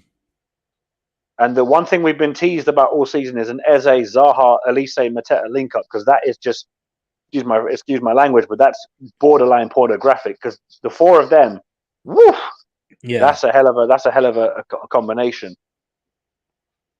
Didn't he score the first goal against us in the first game? I believe he did, yes. Michael Elise did, yeah. That was his first goal for the club as well. Oh no, I thought Eze did. No, Eze was injured, and Eze came back, I think. When did Eze come back? Eze came back, I think, in January. Yes. Because he'd ruptured as a kid. He was actually in the England squad for the Euros, believe it or not. Right. But he because he done his Achilles in training, Gareth Southgate had to take him out. But he was one of the players that Southgate wanted to take to the Euros. Hey, Anthony, I've just got some breaking news coming through on Sky Sports channel. Also, BBC News about Arsenal. Just what is going on here? Yeah, the Thames flood barrier is closed. The Thames flood barrier is closed, allegedly. And it's because of the Arsenal tears in the river when you lost to Brighton yesterday. Oh, I love that. That's funny. That's quality. That's quality, Chris. I love that. Cheers, mate. Cheers. Let's get to be fair, they're no strangers to seeing the river disengage them. I mean, they got kicked out of South London donkeys years ago. Yes. Oh, bless them. Nah, in fairness, though, I mean, I know I bantered them, but you look at it and you say to yourself, if you're challenging for top 4, you beat Palace and Brighton. Granted, yes, we played exceptional last Monday night, so we were clearly the better team. But you're thinking that you're saying those players don't respect Arteta to actually get him the top 4 that he clearly deserves, because he's worked so hard to get them where they are. Because you look at how they started the season, you're thinking, bloody hell, why are Arsenal in the relegation zone? I know it's August, but still, it just looks beyond weird seeing them in the bottom 3. You're like, what? Yes. No. I mean, we had the same feeling with Puel, and sometimes you just don't take to a manager, you know. But then Pro never got us into a top 4 position. But I tell you what, you're coming back into this game slowly. It's all Palace at the moment. Makes no difference if we don't put it in the net, though, Chris. That's the problem. This is it. It's a goal kick to yourselves. Ward passes it to White's got enough fumble it. No, McCarthy gets of course, it back. Joe Ward fumbles Recovery of Marty. Schmeichel passes the ball out. Madison passes it, but Eze recovers it. And Justin, these people that are typing this must be bloody quick, I'll tell you. Keep up. I think it's automated. Oh, is it? I'd imagine it's automated because no human can type that fast. No, you wouldn't think so. Oh, you had a shot on goal. We've had a shot. We've had a shot. We've had a shot. Now, in fairness, Sky Sports are big enough to do it all today. No. Wait, what? Penalty to Palace. What? It says here, penalty to Palace. You'd better not be on the wind-up, Chris. I wish I was. You know, you can't. Can you see it on the screen? It says penalty Palace. Yeah, I see it. Oh, my days. Come on, Wilf. IU tells Tiedemann to step over in the boxing trips him a clear penalty Zaha to take. Come on, Zaha. We need this, bro. We need this. But I know Schmeichel's got a good record against Pens as well, which is a worry. Well, we always knew this was never going to be easy. Zaha's taking it. Obviously, VAR have saved. He saved it. He saved it. It's a throw into Palace. Swansea kicks it away. I knew it. Oh, Zaha, why? Just seen the penalty now, and I have to be honest with you. Yeah, you know what? Sometimes you got to look at it and go, fair enough. And that was one of those. Oh, I'm not saying that you didn't play for it. Oh yeah, kind of. But he left his leg out. What can you expect? Oh, Zaha, why would you go low? No wonder he saved it. Man. Put it where the keeper can't reach it. Tielemans is arguing. If that was I always look at these decisions and go, if it was the other way, would I be shouting for it? And like with that one, yes, I would. So fair play to you. But here we go. Oh, it's been retaken. Get in. Come on. Schmeichel encroached. Yes. Come on. That's what I'm talking about. Schmeichel encroached. Play resumes. No. Hang on.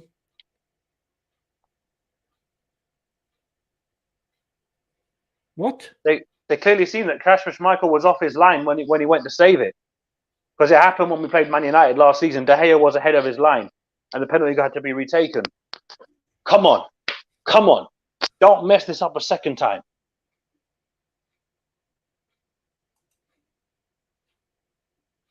Get in! Come on! 2-1. Wilfried Zaha. He's just too good for you. He's just too good for you. That's it. Come on. Was he off the line? Sorry, not sorry for spoilers, people, but come on. I've had to see us go 2-0 down. I'm so happy we're back in the game. Come on, boys. Well, he wasn't. That was questionable. The linesman didn't give it. If the linesman doesn't give it, and he was there, what the fuck? VAR would have given it. They check everything. Yeah, but you know, if it was that clear and obvious, if it was that clear and obvious, you know what, Chris, it. It could be very marginal, and I mean literally marginal that he's off his line. But if he is off his line by their belief, they'll give the penalty, even if it's debatable. But look, I'm not going to lie, I'll take it all day long. Of course you would. Of course you would. I can understand your anger. Save the second one. Save the second one, and you had to head it in. You headed it in. I don't care. We scored. Is that? I don't care. We're back in the game. No. Of course you don't care. I get. Of course I get that. But you know, Schmeichel saves 2 penalties.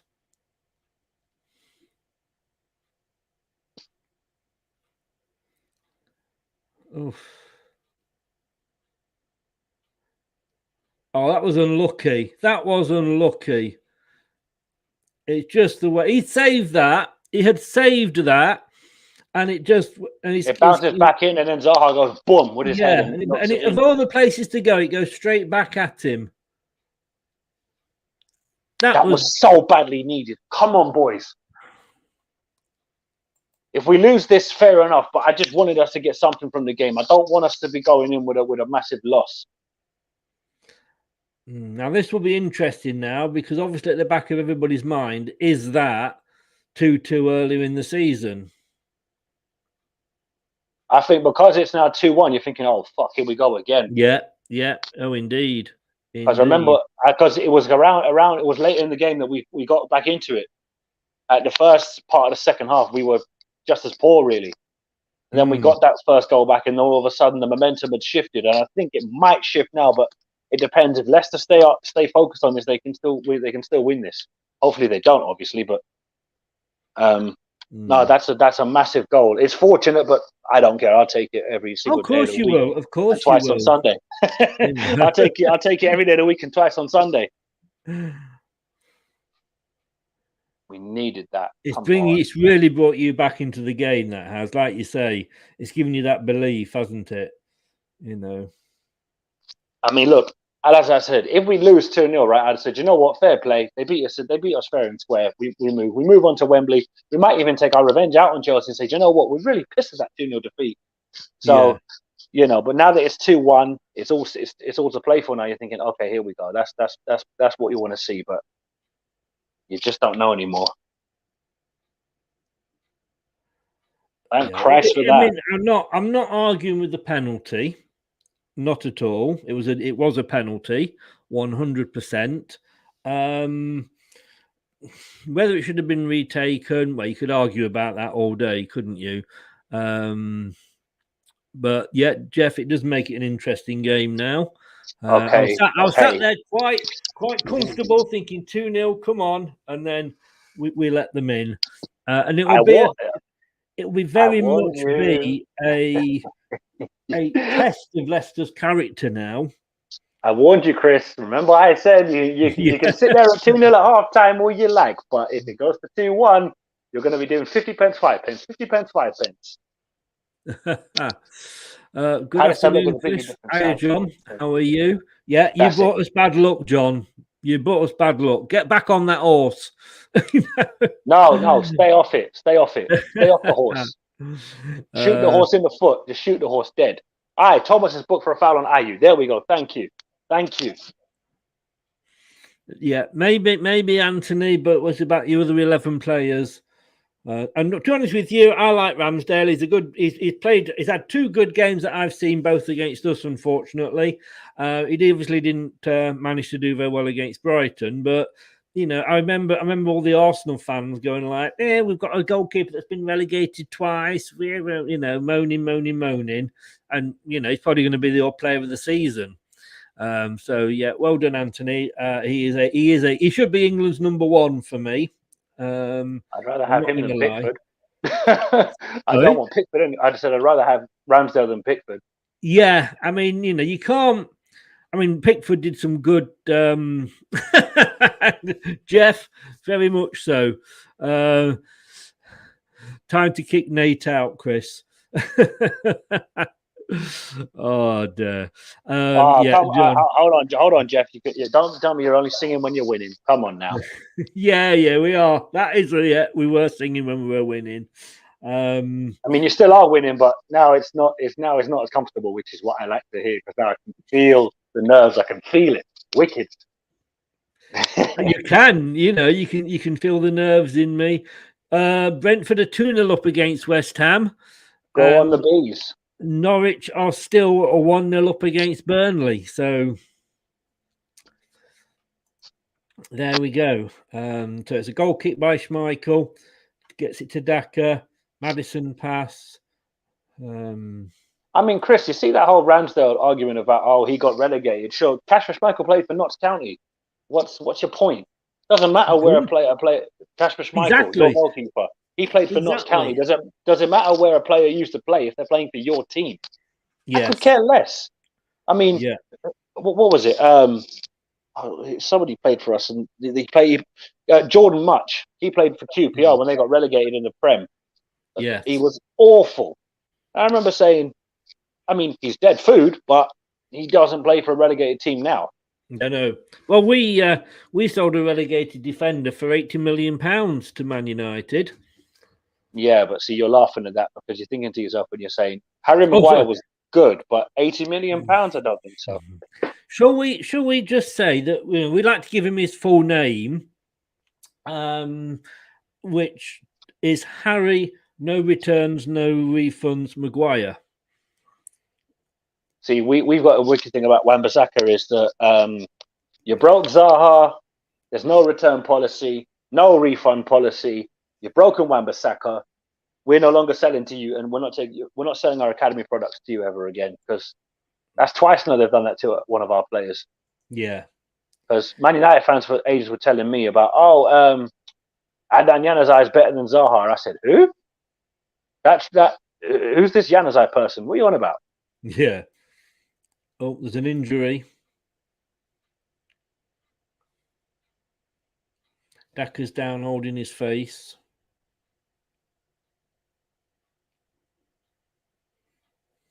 Yeah, he collided with Anderson. Oh dear. I hope he's okay.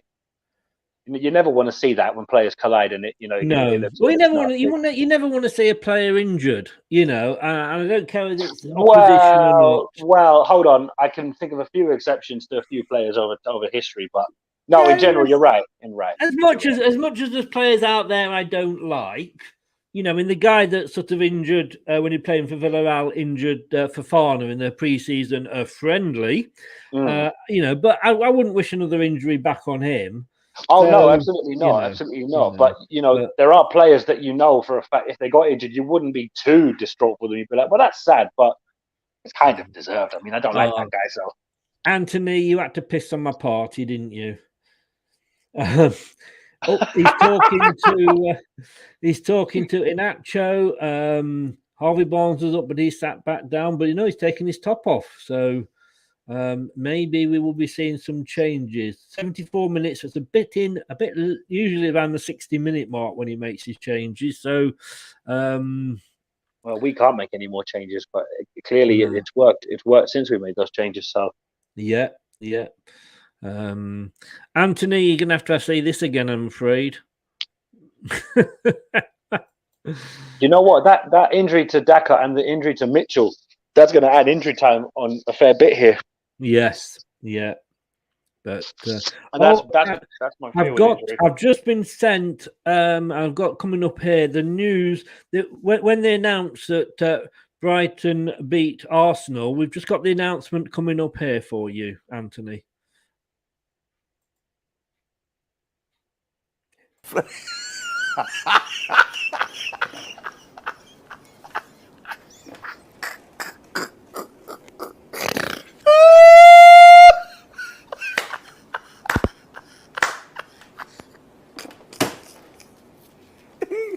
Viewers, apologize. I'm continue. I love that. The team news for Liverpool City is out, by the way. Oh, is it? Who's I haven't seen it because I've had to swipe my Twitter feed away so that I don't see it as a goal alert. Ah, right. That's why I'm refreshing the page constantly. Inacho is coming on. I hate that guy with a vengeance. He always scores against us. Why? What's the matter? No, he's just got Lookman's off. Oh, he's taken Lookman's off. Barnes is on. So hang on.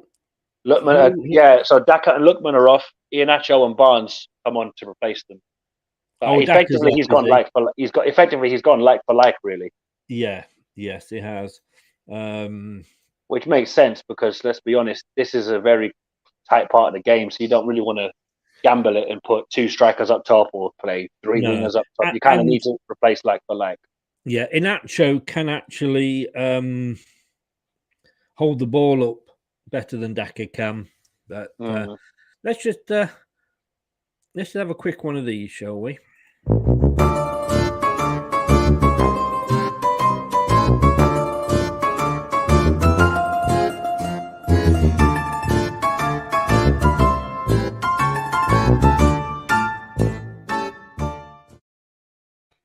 You might argue that it's not fun for you at the moment, but no, I'm enjoying it. I'm enjoying it. I mean, look, I'm just excited for next Sunday. So if we lose today, it's no big. I mean, look, you're bound to lose at some point when you go on a run like we have. Like it's it's football. I mean, look, we've taken points of Arsenal and Man City in this run. I didn't see that coming. I was like, we'll lose to Arsenal, lose to City, lose to Leicester. I didn't know where the points are coming from. But if you'd have said to me 4 points from City and 4 from Arsenal this season, I'd have said, what? No way. Jack, it was the first penalty was saved by Schmeichel. The second penalty was because apparently he was encroaching. He was about 12 inches off his line, but he was encroaching. He then saved the second penalty, but as it bounced off him, it went straight back to Zaha, who just headed it in. It obviously, he's a better penalty taker than Mo Salah, who obviously hit the bar and then kicked it over. Did I say that out loud? Mad. Yeah, it's FOTO mob. Zara, FOTO mob is the site. Yeah, give me a chance, mate. I've just said it. Damn, yes, indeed. But there we are. That is life. That is life, Jack. That is Leicester. We never do things easily. In a way, 2-0 is the worst scoreline ever in football. Yes, everybody says that. But the funny thing is, I'm not going to get any points if it stays like this because I went for a draw on our prediction show. But when I went into, because I do a prediction league with the with ex-players, and let me just see if I can get that up. Oh, look what I want for. Interesting. Maddison's got a shot on goal, and it was blocked by Anderson. So I'd gone for 2-1 on that. But I've got to be honest with you, I am definitely, we are in squeaky bum territory here. Yeah, got to make it difficult and keeps us and PSV guessing. At the end of the day, if we can get through this game, and sorry to say this, Nate, but if we can get through this game with no injuries, I would be more than happy that we can go off to PSV with as fit a squad as we can. And he's taking back why did you have to say injuries? I'm pissed that we lost Tyreek Mitchell. Exactly. I did apologise first, mate. Really stuff the apology. That wasn't fair. That's not on. That was below the belt. Apology. That's not nice. I'm only joking. No, it's cool. I just hope he's fit for the semi-final because I can't. Well, I think taking him off when they did was a good move because, like I said, it gives him a chance. It doesn't make it worse. If you carried on playing with it, it could have been. And like you say, you've got to say, well, all right, if you lose this game, you're still mid-table, you're still top 10, but you've got a fit player, player back for the semi-final. It's not about a fit player; it's a key player. It says a lot that an academy graduate is a key player because we've never had that luxury. Yeah, I know. Yeah. You get what I mean, though, and Oh, what do you know? James Maddison's free kick hits the wall again. Never got the hype about that kid. But no, in fairness, when he's on form, he's a serious talent. I'm only bantering, but I know. No. I agree. I mean, last season, Arsenal were chasing him, and then he had a really, really bad start to the season, and he got injured, and he came back, and it took him longer than normal to get back up to full fitness and back on form. But when he does hit a free kick well, then he hits it really well. Yeah, see, I'm scarred by watching James Ward-Prowse score a cracking free kick against us, so I hate free kick takers that have got that knuckleball ability. It's like, seriously?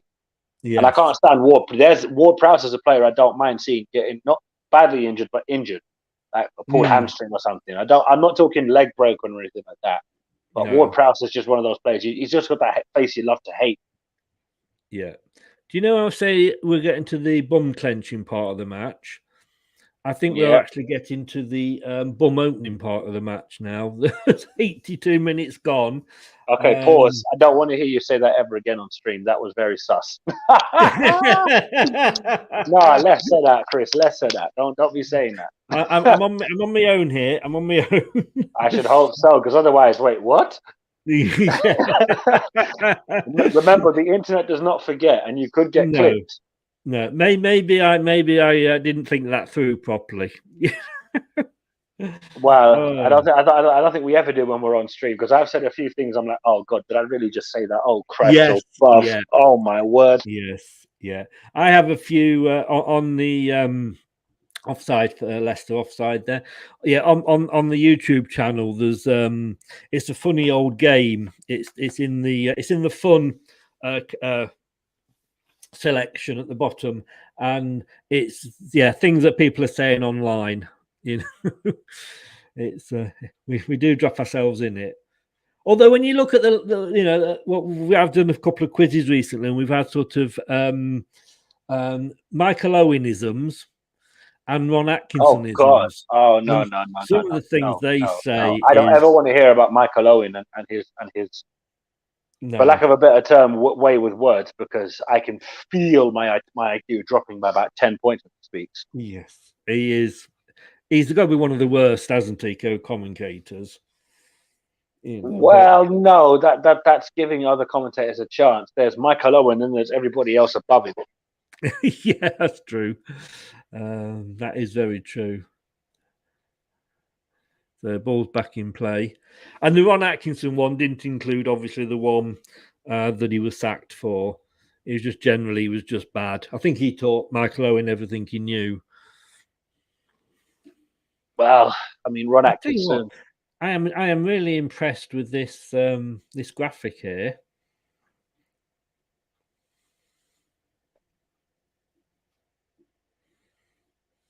Blimey, Napoli are losing 3-1 to Fiorentina. Keepers. Oh God.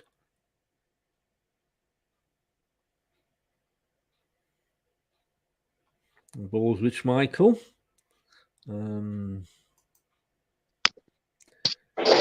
Let's see what is happening. Brentford are still 2-0 up against West Ham. Norwich are 1-0 up against Burnley. I didn't. Oh. Anderson went very close. Oh, don't do that to me. Don't do that to me. Hey. Sorry, but come on, like. Oh, it's 2-0. Just as I refresh it, you tell me it's 2-0, Jeff. I haven't got that yet. Anderson's headed back across the box from a free kick results in a melee before Schmeichel was able to pounce on the ball. Pookie on 85. So the Man City team here is Ederson, back four, Walker, Stones, Laporte, Cancelo, middle three, Silva, Rodri, De Bruyne, and Foden and Sterling either side of Jesus. And Liverpool have got Alisson at the back. There's exactly the same formation, 4-3-3 really. Alexander-Arnold, Matip, Van Dijk and Robertson. In the middle, Henderson, Fabinho and Thiago. And Salah, Mane, either side of Jota. two very, very, very strong teams. And I really hope that doesn't lead to a boring 0-0.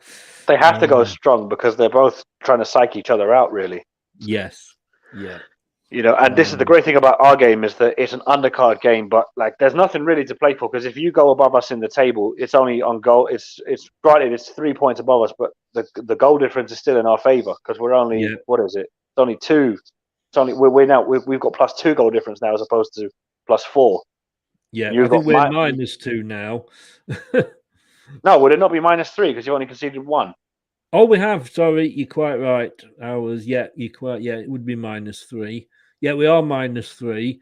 Thing is, we do have 2 games on you. Yeah, but it depends who those games are, though. That's the thing. Unfortunately, Chelsea's one of them. Ah, well then, And Everton are the other one. We've got to play Everton as well, actually. We played them twice this season. We have got them twice in the. Yeah, I've seen that. I was thinking, did they have a game called off because of COVID earlier in the season or something? We had a few games called off because of COVID. Yeah, I don't know why the second one was. I think the second one might have been FA Cup. The Chelsea one is FA Cup. I think that's why that one was called off. So we're looking at 87 minutes and 20 seconds here. Oh, come on, Leicester. Please don't do what you normally do. And I just know there's going to be 5 minutes of added time. Oh, there'll be more than that. There'll be more than that. They want to make it as nervy as possible. Because it will give us that false confidence and you that false sense of dread. Oh, dear. That's why I hate injury time, because even if you get a last-minute equaliser, it just stings like shit when you're on the wrong end of it. As we found out when we drew with our friends on the South Coast with Mopai, because the level of rage I felt after that game was like, I can take losing to them when we're easily outplayed. Madison's off and Castagne's on. I thought he'd been sent off there. I was about to go mad. But no, I know what you mean, because like I say, on that time when Spurs did it to us, I was typing up the fact that we'd won and everything, and then I could hear cheering from the commentator going mad from the other room, and I went back in and I thought, what's happened? I know, but see, the thing is, because the friends on the South Coast is a rival, it's like if you were playing Forest in the Prem and they get a last-minute equaliser when you've battered the living hell out of them. You've been easily the better side, and they get a cheeky last-minute equaliser in front of the family end of the King Power. You're like, really? Really? Yeah. And it's just, look, we didn't lose to them this season, so I'll take that every day. But it's one of them where you're like, rivals, yes. Oh, I mean, to be fair, we've still got the last-minute the last-minute winner over them from Benteke, so there is that, because they can never top that. They did a double over us one season, but the funny thing is, Chris, they needed us to keep them in the league. But so those 6 points we gave you weren't enough. You need us to do your job for you. No worries. Yeah. I mean, I really do hope you do well in the cup, and I'd love to see you win it, as you know. I know. I was delighted when Leicester won it. I don't think of Leicester as a big club. I still think of us as, a smallish mid-table club. We're not in the so-called Big Six league. And if there's any other clubs like with Leicester, I knew Leicester weren't going to be top 4 or 5 again like we were last season, and I was hoping West Ham were going to do it. I like to see the other teams sort of break it up. It's getting a bit like Scotland at the moment, isn't it? You can pick the winner at the start of the season, any 1 from 4. Well, it's more any 1 from 2, really. It's not even 4 anymore. Well, it is at the moment. Yeah. Especially again, as I picked Chelsea to win it this season. Again, shows what I know. Oh, come on, Leicester. Come on. Come on, Palace. One more push. Come on. This is where I wish we had I wish I had a dog. Care to elaborate? No. You take it for a walk. Oh, okay, I get you. Yeah. If I was watching this on the telly, I'd be walking up and down the hallway now. We're into, I don't know how many minutes have been added on. It hasn't said, but we're certainly into the 91st minute here. 2-3 Napoli. Oh, who are they playing? Napoli, Fiorentina. They pulled one back. Victor Osimhen, who I think he missed out on AFCON with Nigeria because Napoli wouldn't release him. Oh, it's 4 minutes added on. 4 minutes. It should have been more than that because of the injuries to thingy. Did I say 4 minutes? I said 4 minutes, didn't I? I think you did, yeah. Well, you said 4 or 5, yeah. Yeah. It might have been 5. Just fall on the ball, Casper. Fall on the ball. Yeah, 4 minutes, Rennie. We're at 91, 41, 42. I'm not nervous at all. Second minute of added time as far as I can see. Oh, God. I think you've got this, to be honest. I think you'll see it out, to be fair. No, come on. Tottenham Hotspur? You know what I mean?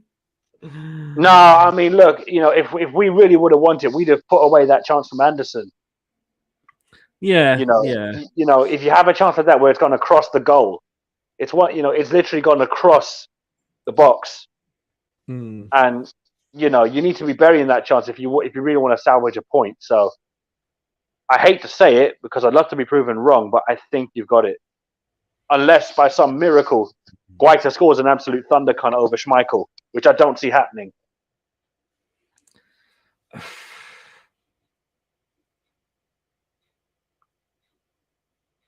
Well done, Marty. Kicks it out back into their half. Inacho recovers. Anderson tackles. Inacho dispossesses him. Anderson tackles again. Oh. Guerri's on the ball. Klein. Are you? Yeah. Now we're up to 93 minutes played.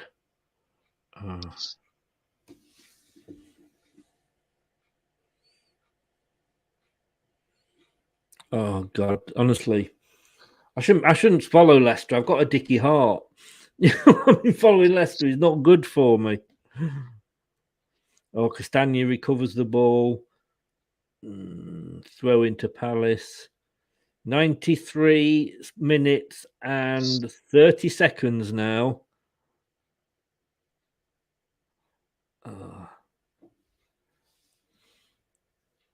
My God, the Wi-Fi at the King Power must be awful. The Palace Twitter account only mentioned it's 4 minutes added on now. My God. It's not good. Wi-Fi and any signal is absolutely rubbish. At the Wi-Fi, I can never, and it's full time. It's full time. Fair play. Yes! Oh, God. Oh, I'll have what she's having. Sorry to put you through that. What in the name of all that's holy was that? Have you never watched When Harry Met Sally?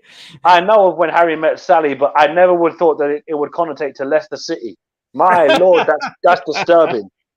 I can never watch that film again and take it seriously. Oh Lord! You mean you did before? Oh, no, fair play on the win, Chris. I mean, we gave you a good run, but now fair play on the win, mate. No, you did. I mean, it wasn't. That's after we scored. That gave you a real boost. It really did. As Jeff said here, great result. Nervous few minutes. We'll be cheering on Palace next week. We will. We totally will.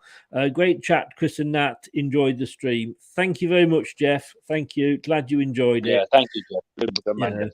But I mean, it was another tight game, wasn't it? It could have gone either way. It always is with Leicester and Palace. It's never like you very rarely get a game where one side batters the other one. So, like, I came into this saying, listen, if we lose, we'll probably lose narrowly. If we win, we'll win narrowly. If we draw, it is what it is. And to be fair, look, we're 10th in the table, FA Cup semi-final. We've played some of the best football I've seen in God knows how long. I can't even be mad when we lose anymore. I'm like, no, I mean, had we lost against the Seaweed, I'd have been pissed. But today's result, it's annoying to lose because we've been on a very good run. But what happens? Runs come to an end. Diarrhea settings. Runs eventually have to come to an end. So it is what it is. Don't say that because, of course, diarrhea is hereditary. No, but you know what I mean. It runs in your genes, mate. No, but you know what I mean. As much as it's annoying to lose a game where, let's be fair, we weren't exactly at our best. I'd be more annoyed had we played so well and lost by a poxy deflection and a soft own goal or something. But to be fair, you took your 2 chances in the first half. We didn't really capitalize on any mistakes in the first half. We got a fairly fortunate goal in the second half. But look, I'm going to Wembley next weekend. We lost today. It could be worse. We could support Arsenal and Man United because they actually got battered. Well, not battered, but and in fairness, them losing is funnier. Yeah, definitely. And I mean, in fairness, you didn't get battered. You put up a fight, so you won't go into the semi-final next week thinking, "Shit, we're on the back of a drubbing here." Yeah, you weren't. Look, as I said to you, look. As I said, if we lose today, it's not the end of the world. We're not getting relegated. We're not going to be playing we're not playing Millwall next season unless we get them in the cup again. Look, the better team won. I have no shame in saying that Leicester deserved the win. Thank you, sir. If you have to be humble in victory, you should be gracious in defeat. Could we have done more? Possibly. But Leicester got the job done. Fair play to them. Yeah. I'm just looking there with the marks that they gave to the teams. It looks like Dewsbury Hall was man of the match, which is fair because a goal and an assist. I mean, worried if it wasn't. Let's be honest. You got to say that was fair. I think on your side, Zaha got the highest, 7.2. Well, he did get the goal, so yeah. yeah. I mean, Gallagher. 5.7 for Gallagher. That seems very, very unfair. I would say. Not really, because you stifled him. And if you stifle him, he's not as effective on the game. So you have to. They judge it on how the overall that player's performance impacted the game. And Gallagher didn't really do much because Leicester didn't let him do much. You did to us what we did to Arsenal. If we'd allowed Arsenal to play, we would have got beat. But we didn't. You didn't allow us to play, and we got beat. That's how And you've done your homework to say, right, Palace are a pressing team that if you allow them to press, they will hit you. Bang, bang, bang, bang. You stop that. What is nice to see there is that all our back line got 7s. 7.4 Thomas, 7.5 Soyuncu, 7.3 Amati, and the same for Justin. So it's, again, like we say, players are coming back, they're gelling again. It's, oh, hello, I remember you. We used to play together.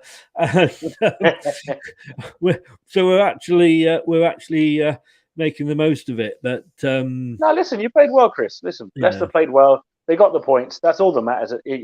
Many of the time I've said, if you play crap and win, that's better than playing well and losing. Because it certainly is. Nobody cares if you play well and lose. No, and I get 3 points in the old ex-player prediction league as well. Nate, I'm going to let you go. I'm off to watch Man City Liverpool. I don't know if anybody else is, but I'm going to order a takeaway and watch Man City Liverpool. Thank you so much for coming on today, and thank you so much for being gracious. It was a good game, and I think if it had ended up a draw again, we'd have probably both said fair result. Listen, as I said to you, Chris, if you can win, there's ways to win. Well, there's ways to celebrate a win. There's ways to celebrate a defeat. Yes. Could we have got something? Possibly. But Leicester did enough to win the game. I'm not happy we lost. Of course not. But look, losses happen, man. Like, that's the whole point of football. Some days you're up, some days you're down. And we lost to the better team, so I've got no complaints. No. Well, thank you very much, young man. I will wish you every success next weekend against Chelsea. Very much appreciated, my friend. I really do hope that you beat them and get to the final. And I'd love to see you go on and win the final. Look at Leicester last season, mate. It is all possible. Look, if you could do it, if Wigan can do it, why can't we do it?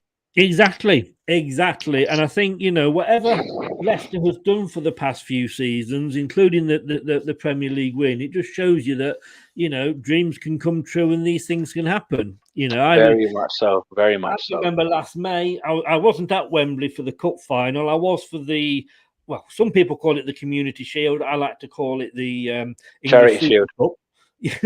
But I was crying with my son watching us beat Chelsea. So hopefully you'll get to enjoy those moments as well. But tell people, just as I say before you go, just tell people how they can find you and Eagle-Eyed Football as a group on the internet.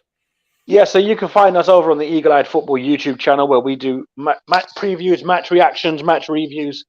And we often do call-in shows. We're doing one tonight called Get Amped, where we'll be talking all about Man United's calamitous result, Arsenal's calamitous result. We'll touch on our result today as well. So, Chris, feel free to jump on if you want. Hey, there he is. What are you telling me, Rich? All good, all good. You know what? I'm sorry, Rich. I didn't see your note. No, I'm just going to say, listen, I'm not mad. I'm not mad. I feel if we're going to concede goals, let it be from our mistakes. And that's fair play to Leicester. The way they took their goals were phenomenal. Dewsbury Hall, is it? Yeah, Dewsbury Hall. Yeah, that was. Can I just say, I have never beaten a team where the opposition fans have been as happy. We're not happy, but like I said, do you know what it is, Chris? We played worse football. No, look. When you've had Alan Pardew, Sam Allardyce, Roy Hodgson, Frank de Boer, Neil Warnock, no relation, Tony Pulis, when you've had to put up with the definition of Katie Hopkins football for so many years, when you're actually playing proper football for a change, you don't mind losing because you know your team can bounce back. But when you're parking Croydon Bus Garage, Thornton Heath Bus Garage, Battersea Bus Garage, Brixton Bus Garage, you're parking every bus garage in South London in front of your goal, you're like, what's the point? Why do we pay our money to turn up to watch games? We're just dead. Whereas this season, we're like, we lost. Okay, cool. We lost. Yeah. Cool. And on that point, mate, and I don't know if you're the same. I'm glad we made the mistakes in this game. Yep. Because we need to rectify them for next week. Have you made them next week? I'll be livid. Oh, mate, the fan cams are going to be very, very entertaining if we made those mistakes next weekend. Trust me. So get out of our system. You're both going to Wembley. Yeah, we'll both be there. You'll both be there. Well, I'm sure next week we will all be honorary Crystal Palace fans, because I really, like I've said many times, and I said this to Nate, but I'll say it to you, Rich, because you're in. I really want you to get to that final and lift that trophy. I really, really do. And good luck to it. And I will be watching along. Unless we're playing, of course. And then in fairness, I won't. We're playing on the Sunday, so I think you'll be okay. No, we're playing on. What time are you playing? Because we're playing on the Sunday. We're playing 4:30. Ah, great! Newcastle are playing Leicester at 2:00, so perfect. The match will be over in time. I can have another takeaway and sit down and watch Palace destroy Chelsea. Fingers crossed. Oh, listen, if that happens, Rich, I may not leave South London, and you know me. My might be a struggle to get back on the plane. My phone's going to go mad now because I'm going to turn it on and I'm going to get all the updates that I've not been listening to. No, Rich, I mean, just quickly before you go, and obviously you can be, your links are in the description so people can find you there. I did say to Nate earlier, like you say, if you lost this but went on to win last week, you'd take it, wouldn't you? Yeah, absolutely. I mean, obviously the negative side is that we've lost a little bit of momentum. However, in that second half, I thought we played really well. Eze was brilliant, by the way. He came on and was man of the match for us anyway, in my personal opinion. And which is a good sign because Gallagher can't play next week. So he slots right in there. So we just need to make sure that we're on top of our game. Saha needs to change his boots, and we'll take it from there. Terrible penalties, by the way. 2 awful penalties. Bruv, I think he was watching Jordan Ayew's pen against Man United. Big man. No, I'm not even joking. That was dreadful. Terrible pens. I couldn't believe it, to be honest with you. I don't believe it, as somebody says. You know, I don't believe it. No, we saved it. We saved it, and they decided that, you know, that Schmeichel had got his toenail too far forward. I don't think it was. I think it was Soyuncu. Was it? No. They said it was Schmeichel that was encroaching. Oh, really? Yeah, apparently. See, it's a weird way they worded it, because what they should say is if it's Schmeichel, then he should have been off his line. Yeah. But according to Sky Sports, Schmeichel was encroaching, but I'm fairly certain it must have been Soyuncu. But look, it's weird. Look, end of the day, Leicester deserved the win. We're not too down because, let's be honest, we've beaten Arsenal, drawn with Man City, beaten Wolves, beaten Watford. Like, we can't really sit here and be like... You're in a cup semi-final next week. Sorry, say that again, please. You're in a cup semi-final next week. Oh, my God, Rich, can you believe that? We finally banished the demon that was Roy Hodgson. Oh, well, you know, we can't take the cup too seriously because we might get relegated. Behave, bugger off. Listen, give us something to celebrate, mate. Well, Chris, fingers crossed you're celebrating this time next week, guy. Well, no, you won't have kicked off yet this time next week, but good luck. Thanks, Nate, for doing that with me. Thanks, Rich, for coming on. Well, we'll be in the stadium this time next week. That's where we'll be. You will. Hopefully better Wi-Fi than you can get the King Power. That's touch and go. Yeah, I know what you mean. It can't be any worse than Nippens. Big up Nippen, by the way. You know your Wi-Fi is bad when you're hosting the show and you leave, and somebody else has to look after it for you. The best one was, I love you, Nippen. I absolutely love you to bits, and big up to you. But I went on I was in the comments, and as soon as you go in the comments, he sends you the link through. And it was, I don't know, it was obviously talking about Chelsea. And he said, right, I'll be back in 20 minutes. And he went off and had his dinner. And it's like, there's me and a Man United fan. Because who else was in there? Luca was in there, and I think he'd gone off to have a shower. So it was literally me and a Man United fan talking about Leicester City and Man United on a Chelsea channel. And then he came back 20 minutes later with his food next to him, you know, where I'm like, this is your channel, him. What are you doing? You know, hey, he makes us laugh. He gives us a laugh. We do love you, Nippen.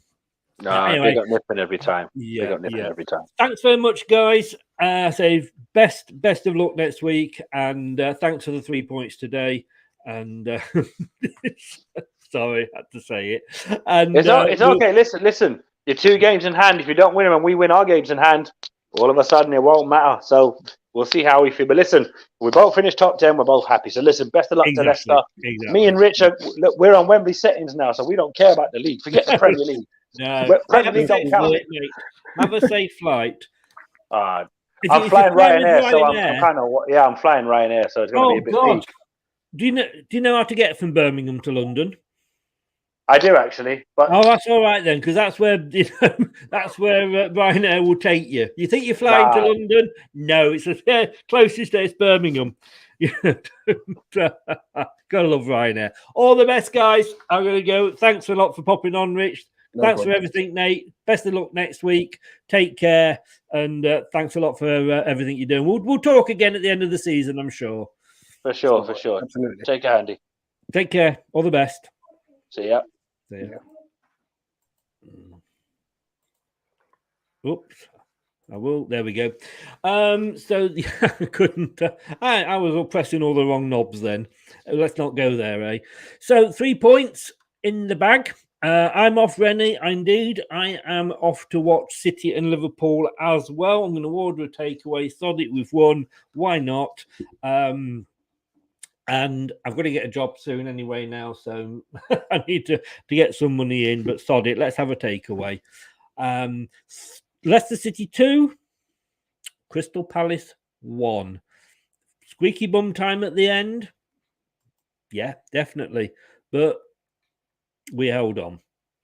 Thanks very much to everybody in the chat. Renee, Anthony, Jeff, Melina that popped on. And everybody else, thank you so much, and thank you all for watching. and joining in. I will see you back about 7-ish, 7:30 for the post-match show. Obviously a bit late because of the Man City game, but we will see you then. Thanks very much. Thanks everybody for your support. If you do get a chance to subscribe to the Leicester Till I Die TV channel on YouTube, it would be very much appreciated. And as we always say, really good luck to Crystal Palace for next week against Chelsea. Goodbye all. See you later on tonight. Thanks for watching Leicester Till I Die. This is Chris saying goodbye and see you next time. Follow us on Facebook, Twitter and Instagram.